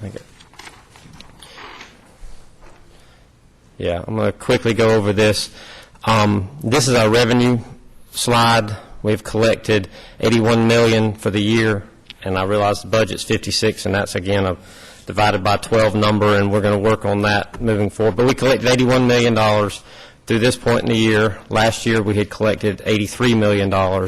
And I think the main difference is with the reduction in the taxes and all, I think that's where we're, the property values bringing in less dollars. I think that's why we're seeing less dollars at this point in the year, because we've gotten the majority of the property taxes in at this point. Then I want to quickly go over the expense side of it, and a little more detail here. The budget for this point is, again, $56,246,000. We spent $54,757,000. Encumbered $3.3 million. So total spent encumbered is $58,098,000, which is higher than our budget. But again, the encumbrance column says that we have set it aside to spend. That has not been spent as of yet. So if you look at what's been spent versus budget, you're at $56 million versus $54 million. The biggest difference in those numbers is the public safety line item, $29,379,000 budgeted, $27,367,000 being the difference, or the difference is just a little over $1 million. It's 3.5% of that particular budget. The rest of them are very close to being either just on the right or just on the positive side of the budget or negative. For example, in general government, $7.3 million budgeted, $7.5 million spent. Just for example, in my finance budget, our audit has ended. Well, that entire line item budget has been spent, so 12/12 of it has been spent versus 6/12.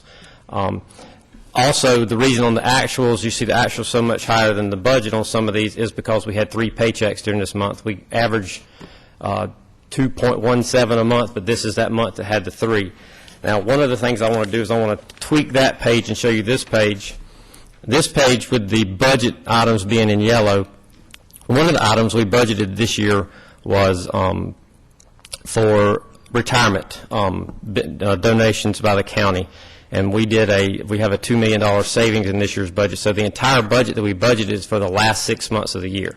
So what I did is I went and adjusted those budgets to equal the first 6 months with none of that money coming out. And when you do that and you come down to the bottom, we are $74,191 to the good. So we're basically right at even. And on the public safety numbers, again, that number has reduced down. That's 96% of the actual expenditures. That 4% is based on vacant positions and the immediate retirement incentive we did. Those two numbers, the immediate retirement incentive saved us almost $400,000. And in vacancies, there are a ton of vacancies right now in public safety. I say a ton. There are probably 8 or 10 in fire, 8 or 10 in police, 8 or 10 at the sheriff's office, along with other county agencies. But that's why you see less expense than budgeted, is because we don't have those. The average cost on our vacancies right now is $111,000 per pay period. So it's a pretty good chunk. So you have several pay periods without some of those police officers or firefighters. That's the difference in your $1 million difference. Bush, could you, while you're still on that schedule, could you speak to the column called total spent and encumbered, because there's about a $4 million savings between this fiscal year and last fiscal year, and the opportunity to retain that, if you would, through the rest of this fiscal year. Yes, sir. That is, again, our encumbrances at this point of the year, if you look at the encumbrances last year, it was $6 million versus $3 million this year. That's the main reason.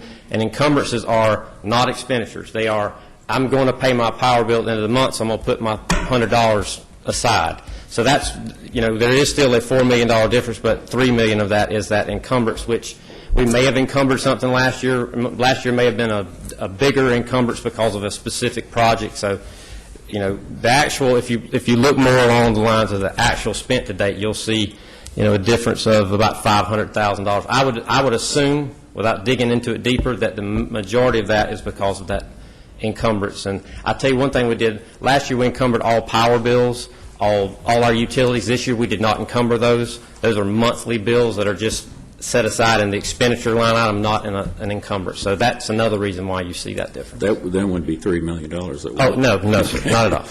Although gasoline is kind of high. I understand. But it's just a significant enough number that if, in fact, it could be carried through, obviously would be a tremendous help for this year's budget. So again, I just wanted to kind of show you where we're at to this point of the year. And another one that we'll quickly talk about is our SPLOST, and I realize those numbers are small. Our SPLOST collections, we've had 43 collections out of 72. We've collected $100,773,399.61. Our budget is $180 million, and that collection rate as of the 43rd payment is $104,999,146.16. That's a difference of $4,225,745.55. That's at a collection of about 96%. Now, I just, while we were in here, got an email for our January collection, which was for December, and pardon my hand scratch here.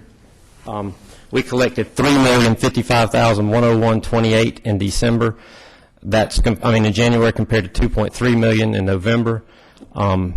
If you take that and add our budget in again, that our collection rate went from 96% to 96.5. So that's a very good month for us. That's actually $500,000 more than the average we need to collect to hit the 170. So that kind of reduces our shortfall. So again, and I also will mention that starting in July of 11, every single SPLOST check we've got beat the previous year's corresponding month. So we have not had a short month or a month less than previous since July. So we're seeing a little tick of it going up. So December 10, could you just show that to show the increase from last year to this year?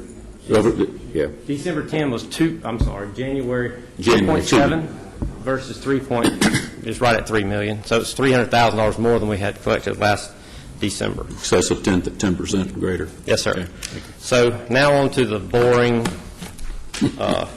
tedious stuff. Each year we try to come before the board in February to adjust our budget based on our mid-year numbers. And again, these are as of December. We've actually collected additional revenues in January and February, but what we do is we go and look at the end of December, we try to adjust the budget to equal what's happened in the first 6 months of the year. So in other words, if we had a budget of $1,000 on a revenue line item and we'd already collected $6,000, we're going to do a budget amendment for $5,000 to get us even to midpoint of the year. We don't double that and make it a $10,000 adjustment because we don't know what's going to happen over the second 6 months. And we come back to the board at the end of the year to update what's happened over the last 6 months. So there are quite a few transactions here, and I thought I would hit the highlights on the big ones, and then if there's any other ones that you guys want us to talk about, we can. Real property prior year, an $80,800 decrease. Again, this is in the first 6 months we collected $600,000 last year, and for the first 6 months this year we only collected $401,000. We are assuming that some of this prior year could be included in the current year's taxes that the tax department didn't, tax commissioner didn't pull out into that prior year column. But again, over the years, we're getting less and less and less prior year taxes than we have had because people are actually paying their taxes more on time these days. The next line item, insurance premium tax,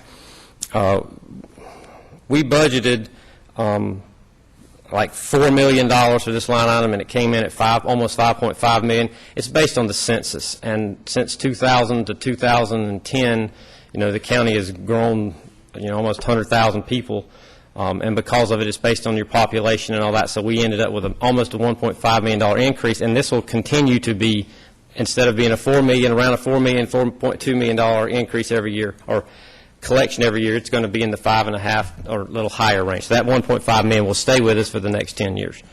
The next line item is, building permits, $70,000 decrease. Again, we're seeing a decrease in that line item. Usually we see a decrease in permits and inspections at the same time, but what's happened is a lot of people are doing their own rehab of their house or whatever, and they're actually coming in, and our inspections numbers are where we expected them to be. It's just the new permits that we're not seeing, coming in like we anticipated. The next one is commercial plan review. Again, same type issue, just not as many commercial items coming before the plan review board. Sales tax. This is our penny sales tax. For the first 6 months, we've collected $500,000 more than we anticipated, so we increased the budget by that $500,000. The next one is passport fees. The Postal Service used to allow people to come in at any time to get a passport. Now they've gone to setting a schedule, and you can come in on the weekends and get it done, whereas our probate department, you can come in at any time. So we estimated an increase of $13,000 for that line item. The next one. What's the cost to that? What's the cost to the county for us Our putting that in place? I think our total estimated revenues for passport fees is about $21,000, $22,000. The cost to collect it is about $22,500. So it's still not we have a person that is specifically there as a passport agent, and then there's a $7,500 fee that so we it's have. Costing us money to put that in place, not to mention the amount of money that would, and in that cost, you're putting in there the $7,500 that goes to the probate judge just so that we can march them through there. Correct. At this point, it does operate at a loss. The next line item is it fire? Huh? Okay. Oh yeah, on the printing and the police department copies, they're basically, we broke out the police department copies from printing, and so we just moved the $25,000 down to the police from printing and copying from the rest of the county. Fire special services, $275,000 $275,000 decrease.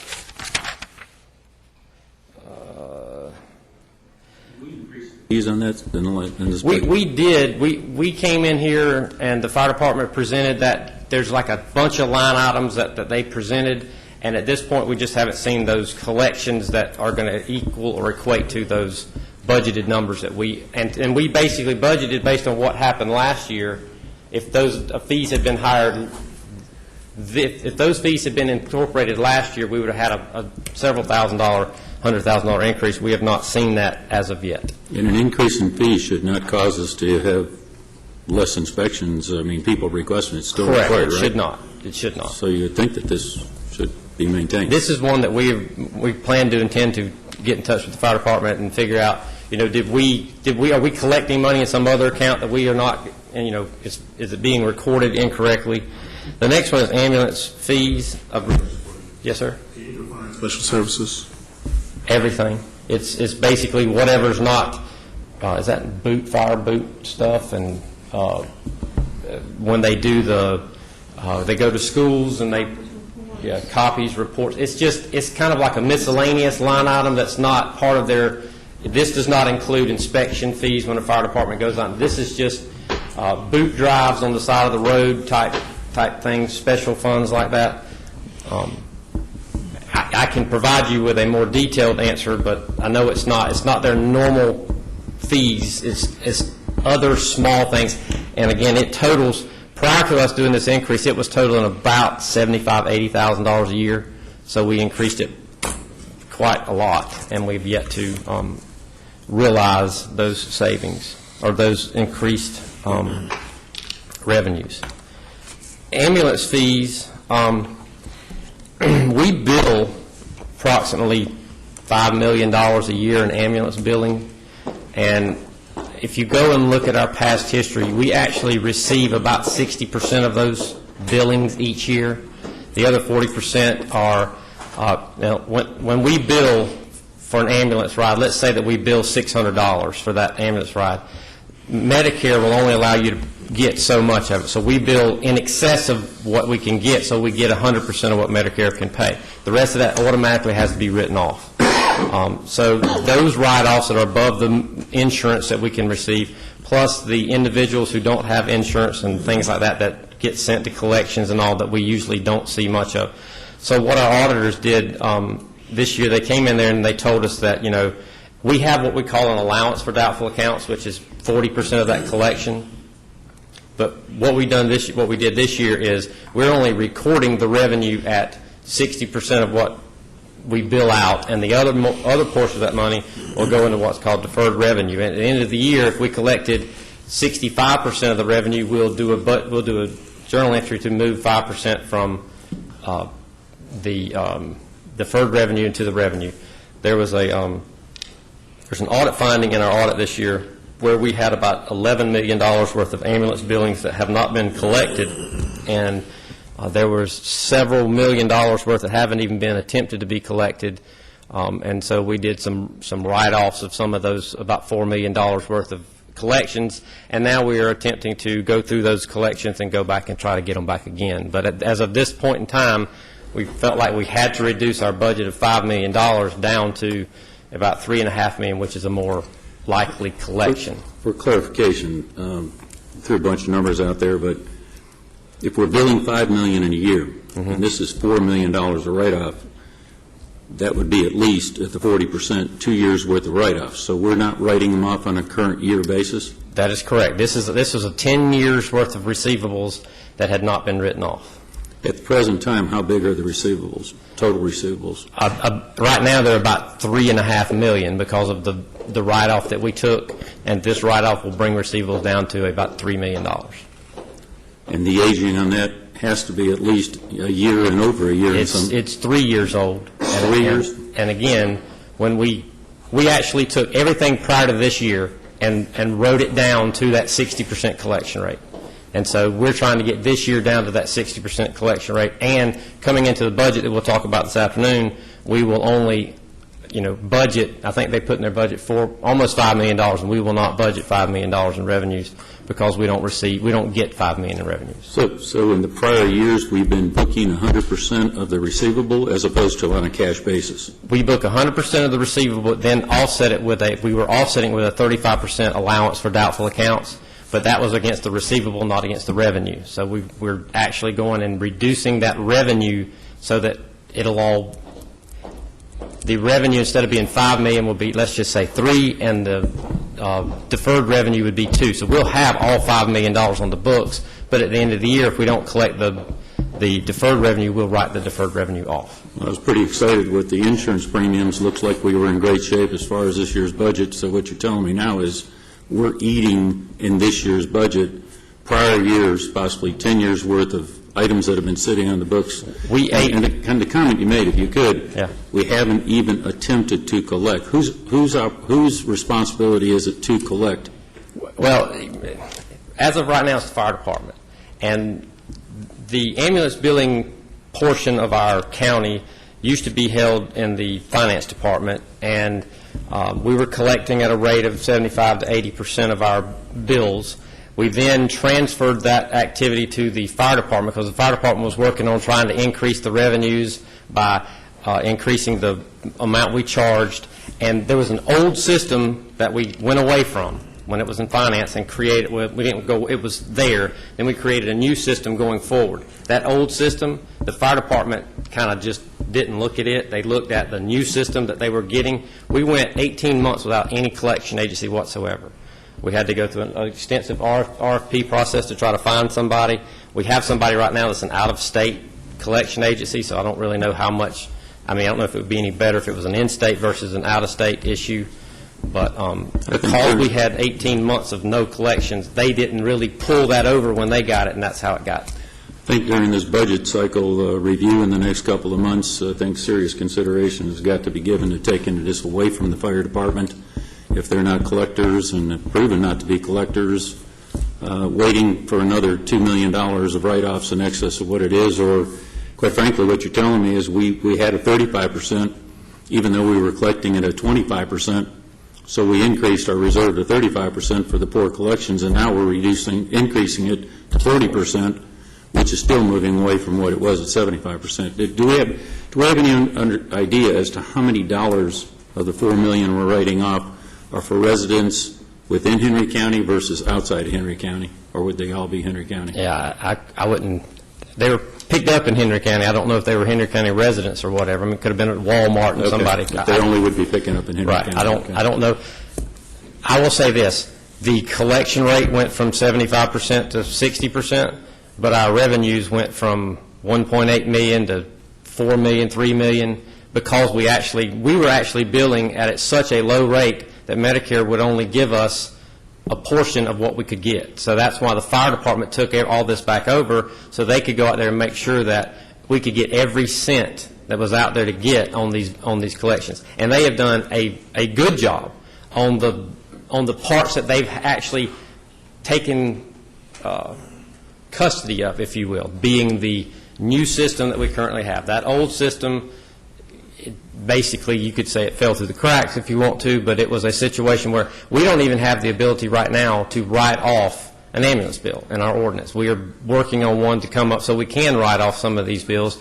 So what we're going to do is we're only going to record the part that we can ever collect, so that you really only, you're writing it off without writing it off, if that makes sense. Mike, who actually bills Medicare? Is it the county or is it the hospital? The county. Okay. The ambulance services do. Okay. Well, is it a coding issue while we're being under? I will say this: there was a coding issue with the prior system.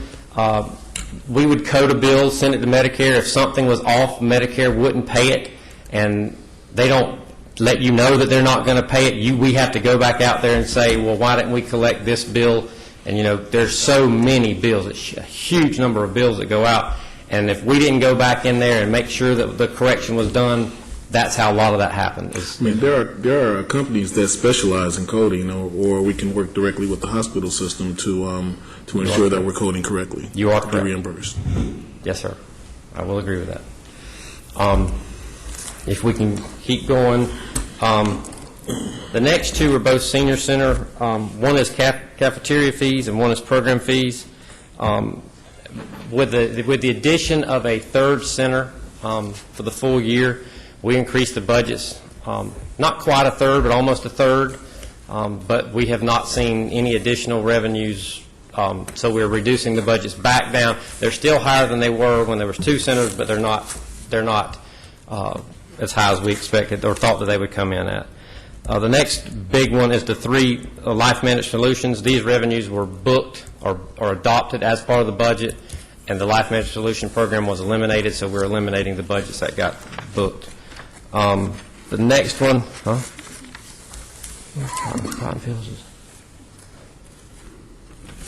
it's just not on this piece of paper. The next one is the Cotton Fields Golf Course. We did not, because we knew we were making a change in December, we did not include any revenues for Cotton Fields in the current year's budget other than what we were collecting for the prior year. And so we adopted the budget for $2,000 a month. So we actually have collections, still getting collections in this year from last year, plus the $2,000 a month. So we increased that budget by $24,000. I have a question on that. I remember when, I think we reviewed this last month, but the question I really wanted to ask that didn't cross my mind at the time was, what is it? Do we have debt service on the golf course? Yes, we do. Okay. In the amount of what? I think we paid $22 million for the golf course. We paid off $10 million with the current SPLOST program that's in, and the remaining 12 will be paid off with the next SPLOST program or through the debt service that we currently have, which is basically being funded through the Capital Projects Fund. But yes, there's a $12 million debt still on the golf course. Yes, sir. Comment about the golf course. I know that a lot of us have heard a lot of comments and negative issues about that. We actually didn't buy a golf course. We bought property that a golf course was on. And we bought that property for future government. And I've had to explain this to a number of people that what if you're going to, in 2030, ARC said that Henry County would be at over 400,000 people. And the court systems and the things that we have on the square in McDonough couldn't handle 400,000 people. So for a governmental complex like the other counties have, we needed to have that. It had to be placed within the county seat, which is McDonough. The only piece of property that was available that would actually handle that at the time this purchase was made was the property that the golf course sits on at this time. We could let that property grow up. I've had people say, you're leasing it back for $2,000 a year, whatever. Well, we could not take that revenue and we could allow it to grow up and just forget it, at the time. But at this time, it just makes sense to be able to take that money. So this is in reference to several conversations that I've had in the last month or so about the county buying a golf course. And I want to clear it up. We didn't buy a golf course. We bought property that a golf course was on. We bought it for the future governmental services that will be needed for this county long after a lot of us are no longer on this board or may not even be here at all. So the fact that it has to be in the county seat, that it makes sense to have all the governmental services, the court systems, and the other things that would be required once the county population is at that point, that when we did this, it made a lot of sense. And so I just wanted to add that. I'm only speaking for myself. That was the reason that I voted for it. That was the reason I was for it. I just wanted to make that comment because I have had to say that a number of times, and I thought it wouldn't hurt anything to get it public record. Thank you. With regards to your comments, I believe that we should continue to invest in Henry County. It's not about today, it's about the future. So investing in that land was probably a good thing for us, and with regards to whatever Reed comments were. And we should continue to invest in our future infrastructure as well. So I agree with you, Reed, on that. Okay. The next line item is interest revenue. It's like 0.0001 is what it's ridiculous what interest there is. So we've had to reduce our interest by another $28,000. It's from like 90,000 to 70,000 or something like that, or 60,000 is what's happened with our interest revenues. The next line item is $50,000 reduction in the Sheriff Special Services account.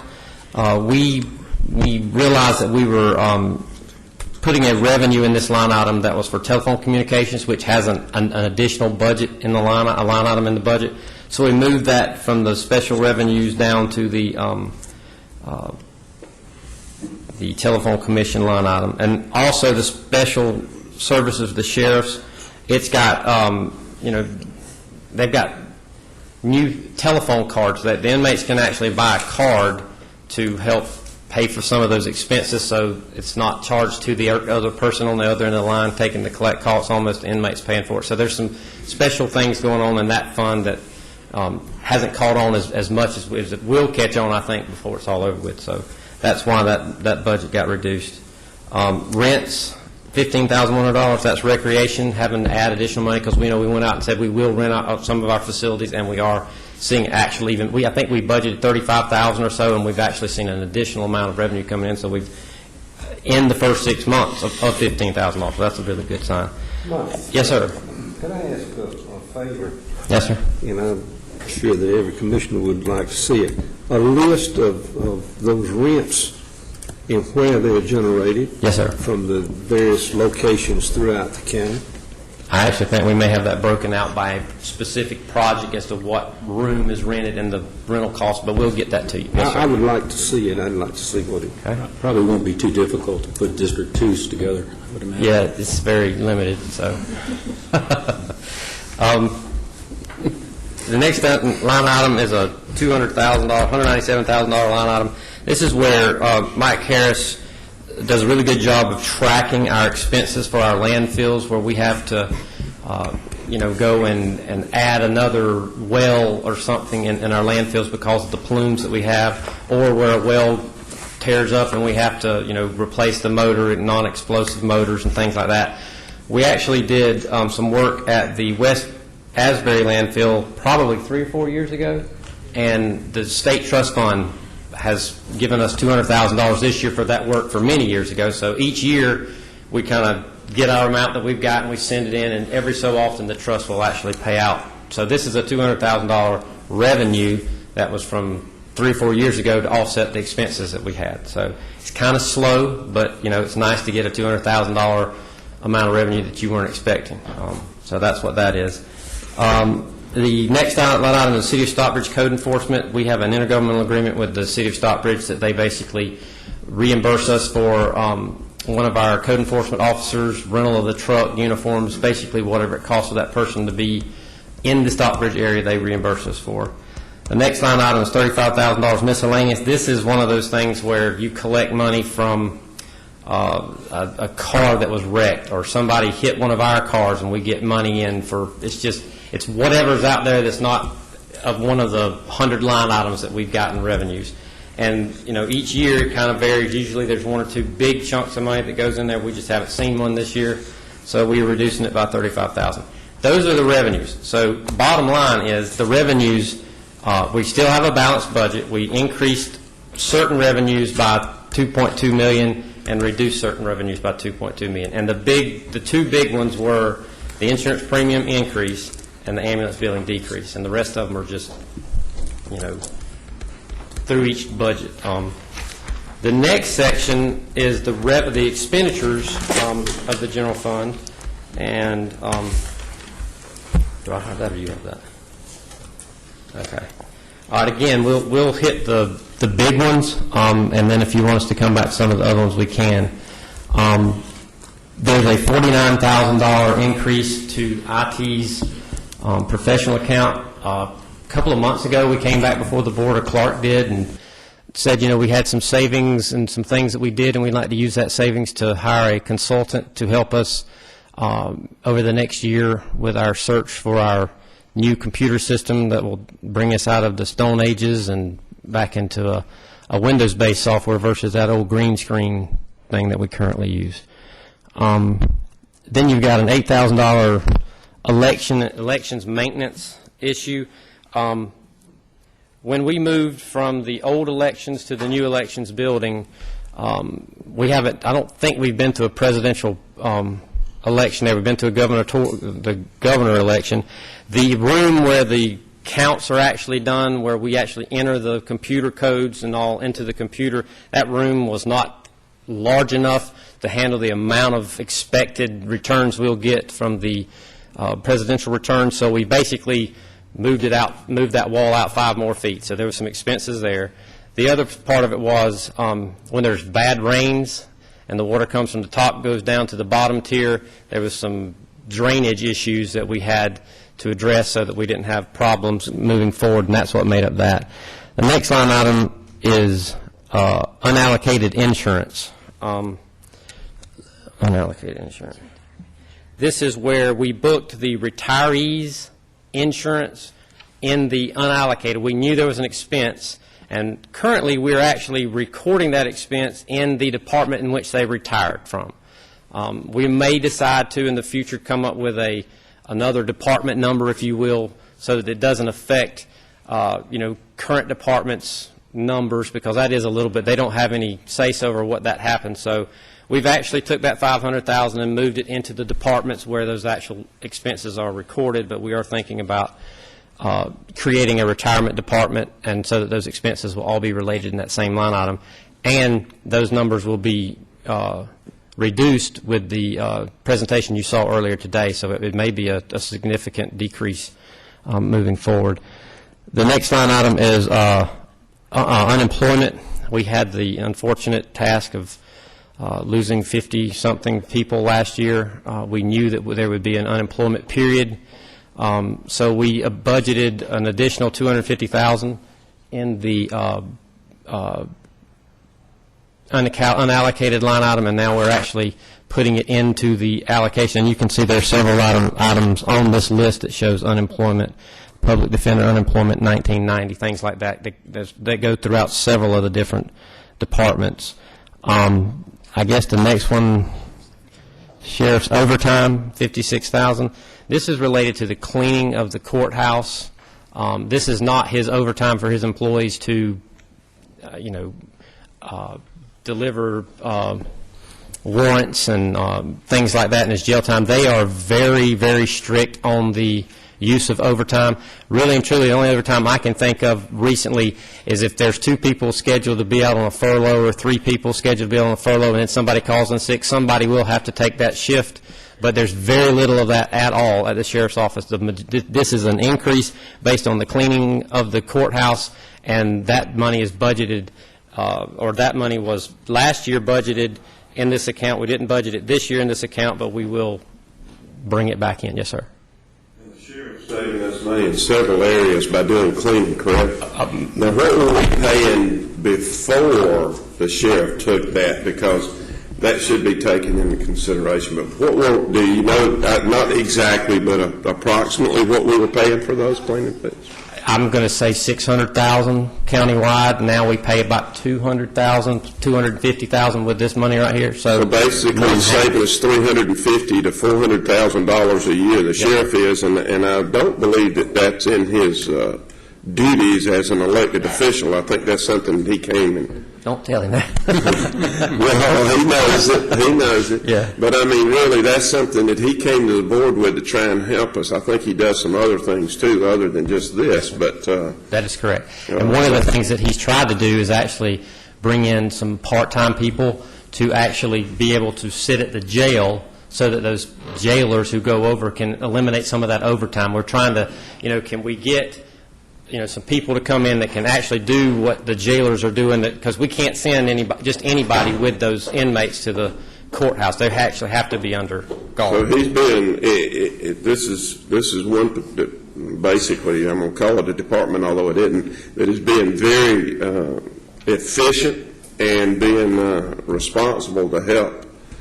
Yes, the expenditures that the county was having to expend within the general fund, he's done a tremendous job to help the county and the tax base. I think that needs to be said. I have not heard that a lot, and I have looked into certain areas due to some things that we'll be talking about during the budget cycle. But this is above and beyond. That's what I wanted to get out publicly. This is above and beyond his requirement as an elected sheriff. That he's doing a lot of things to help this county, and I appreciate it. Thank you. That is correct. Put that page in there. I think the next one we'll talk about is another there's a $500,000 transfer to capital assets.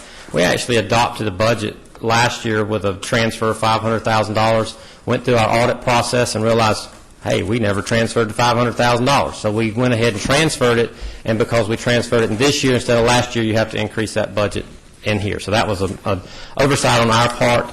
The next two transfer to the special court funds and to the law enforcement funds. Those are grant-related expenditures that are in the general fund, but because it's paid for by a grant, it has to be pulled out of the general fund and not shown in the same line items as normal operating duties. That's all on the expenditure side. Now, that, again, was a balanced budget of $756,000 in, $756,000 out. Again, we have to maintain that balanced budget. This last page is just it's an in and an out type thing. Mental health grant, we collected a $30,000 grant, and we have payments to other agencies. This is McIntosh Trail. This is where an employee at McIntosh Trail as part of our grant, they pay they pay that person a salary, send it to us, we send it into the state, we get reimbursed by the state, we send it to McIntosh Trail. It's a conduit grant, if you will. The next one is the energy efficiency grant. Mr. Harris talked about this already. There's $441,000 worth of money drawn down from this energy efficiency grant to offset the $441,000 worth of expenses on that energy efficiency grant this year. The next several are donations. That first one, $2,149, we had basically eliminated the printing of the recreation calendars, and somebody made a donation to actually continue that printing. So we printed the calendars. And that's what you're going to find on all these donations. These were eliminated line items from a budget that the Recreation Department and others have gone out and got donations to make sure we continue to do. If you go down to the juvenile programs, the $3,000, $2,500, $15,000, $48, those were all moving it from Life Management Solutions to Juvenile Court. Some of the programs that Life Management Solutions did were absorbed through the Juvenile Court that they did on behalf of Juvenile Court. Juvenile Court continued to do them, so this is just moving the revenues and program revenue and expenses to the program revenue expenses of the Juvenile Court versus Life Management. And the rest of the way down, all those are donations to offset expenses. There's some, the $5,000 was a Warren Holder Park donation to do some custodial work out at the park. The last one on there was a donation to the animal control, and I believe this was for the chips. So this would be for those, when you adopt a dog from the pound, they put a chip in it, and so if they get lost or somebody finds them, they'll know how to contact us. So that was a donation from an individual. Yes, sir. Back up, I couldn't get your attention, but on the juvenile programs. Yes, sir. Those were the programs Life Management was doing. Were they duplicated at the juvenile services? No, sir. Juvenile court, now remember, Life Management Solutions peeled off of juvenile court. And so Life Management Solutions were doing the programs that juvenile court was doing. They stopped doing them, and Life Management was doing them.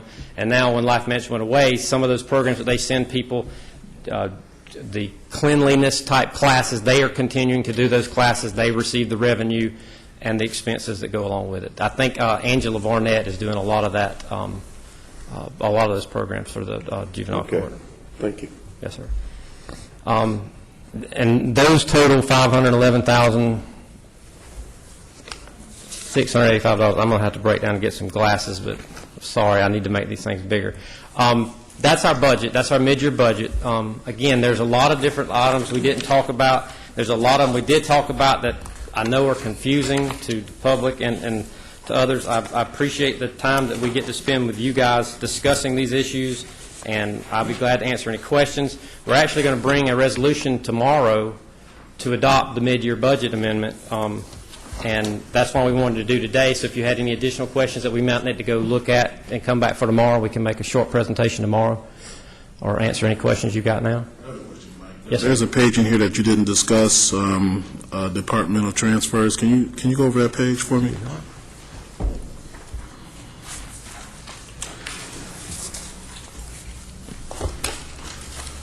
There's $2.2,756,511,000. I know you just went through the budget, but I don't recall seeing these numbers. Can I come see what you're talking about? That is the actual resolution. Okay. That's the resolution showing the transfer to and from the department. Okay, gotcha. So if you look on the bottom of these pages. Gotcha, I got it. Thank you. Yes, that's the actual resolution that you'll adopt tomorrow. All right. Are there any questions, comments, any further from the board for tomorrow, or have them prepared? I think they did a good job in preparing this. I really do, and appreciate the good job that everyone has done in preparing this. It kind of gives us an opportunity to, although we'll see it, it also gives the opportunity for the public to see it. I would like to make a comment of one department that has not been particularly mentioned, and this is our communications department. I've gotten a lot, I'm just speaking for myself, not for the other commissioners, but I've gotten a lot of comments about since we started having these meetings and since we started putting the workshops and doing this where the public can view it and see it and be able to pull it up on their computers and see it from a regular basis, I'd like to commend Ms. Ernst in what she's done and what that department does, and the fact that it does put it out for the public to see, and hopefully makes us more transparent to those that are seeing what's going on, the things that we have to look at from budget numbers. And obviously the past few years have been pretty tough years, and I don't think this next year is going to be a lot easier. But would like to thank you for the job you've done, Julie, in putting these things together. It's very professional. It comes across very professional, and I get a lot of comments from it. I don't know about the other commissioners. I've never asked them, but I get a lot of comments about those that are able to watch it and see it. And I know that it only comes on, on Charter. I wish we could get it maybe in some other areas, but the fact that they are able to pull it up and look at it on the computer and pull it up archives and go back and look at things, I think that's very important for, there again, transparency in government and seeing what we actually do here. I want to thank everybody really that's put up this morning with brought these things to our attention, bringing these, telling us what's going on. I think it's a job well done, and I think our staff and you guys need to be commended on that. If I could add one other thing, our 2011 financial statements, our CAFR, and our PAFR, which a PAFR is a popular annual financial report. We provide the information, the numbers, and Julie Ernst and her department have put together the most award-winning piece of project you ever want to see. It's on our website at co.henry.ga.us. Go to Departments and Finance. You can see both the budget and the PAFR and the CAFR awards, along with the 2012 budget there on the side. And I really would like for people to go and look at it and see what a fine job they did in helping us create these things. And also, I will add that on our 2010 PAFR and CAFR, we were awarded for the 5th time on the CAFR, 4th time on the PAFR, Award of Excellence for Financial Reporting. So I think we've done, we agree with you. We're trying to be as transparent as we can. Our numbers are out there on our website for people to look at, so we appreciate it. Any other comments? Just one thing, Mike, just a housekeeping. In the newspaper, in the publication that is put in the paper that you need to do notification, the 2 statements that were put in here, both are labeled November. One is December. I don't know if we need to make a correction so that it does show that it's the December one versus 2 Novembers as published. And as just echo the same thing, which is the amount of transparency that I've seen given in the numbers and the budget numbers and the explanations. Are these explanations on the website or available, or? They're part of the exhibit, so I assume they're So they are. out there. Okay. So if anybody has any further issues on some of the ones that you didn't bring up, that Mike and the staff has done an excellent job of not just talking about the big items, but the $100 items as well, and it's a very extensive report as well. So job very well done. Thank you. Let's see. Public comment. Let's see. Madam Clerk, did anyone sign up for public comment? No, sir. No, they did not. Okay. Moving on to the next item, then, Mr. County Manager, do you have any comments for public session? No, sir. Okay. Madam County Attorney, do we have any comments for public session? No, sir. All right. Upcoming events this afternoon at 1 o'clock, called public workshop meeting to discuss budgets. Tomorrow at 9 o'clock is a regular board meeting. Tuesday, that's also tomorrow at 1 o'clock is a called public workshop, again on the budget. Monday the 13th at 9:30, a called public workshop meeting. Friday, February 17th at 8:30 a.m., a public workshop. Monday, February 20th is President's Day and a furlough day. County will be closed. And Tuesday, February 21st at 6:30 p.m., a regular board meeting. Madam County Attorney, is there a need for executive session? Yes, sir. Okay. At this time, I'll entertain a motion to convene into executive session for the purpose of discussing personnel, real estate, impending or threatened litigation matters.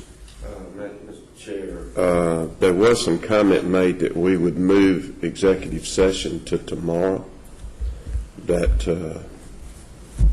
to have. And I think the chairman will be here tomorrow. I wasn't aware, but that's why I asked the question to the county attorney. I'd actually, we had talked about doing it tomorrow, and to have the Madam Chair would be present for it. I hadn't received any word of that nature. I was asking the county manager if he had. We certainly can do it if that's the wishes of the chair. Is there anything that would prohibit us from moving it to tomorrow as opposed to today? Do you have something that has to be done today? No, sir. And I would make a motion that we look at having that tomorrow as opposed to today. Okay. Well, I don't know if we need a motion, because if instead there's no need for it, I guess, and there's no need for a motion to go into executive session if you're stating that. Is that correct? If we can do it tomorrow, then I can't recall if a motion was made. No, there wasn't. Okay. No, there then wasn't. there would be no need. We'll just move that off the agenda. Table for tomorrow. Make a motion, so that's fine. Okay. Without executive session, I guess then there's no further business to discuss. Do I have a motion to adjourn? Mr. Bowman, motion to. Mr. Stanley, second. All in favor? Motion passes 4-0. Thank you.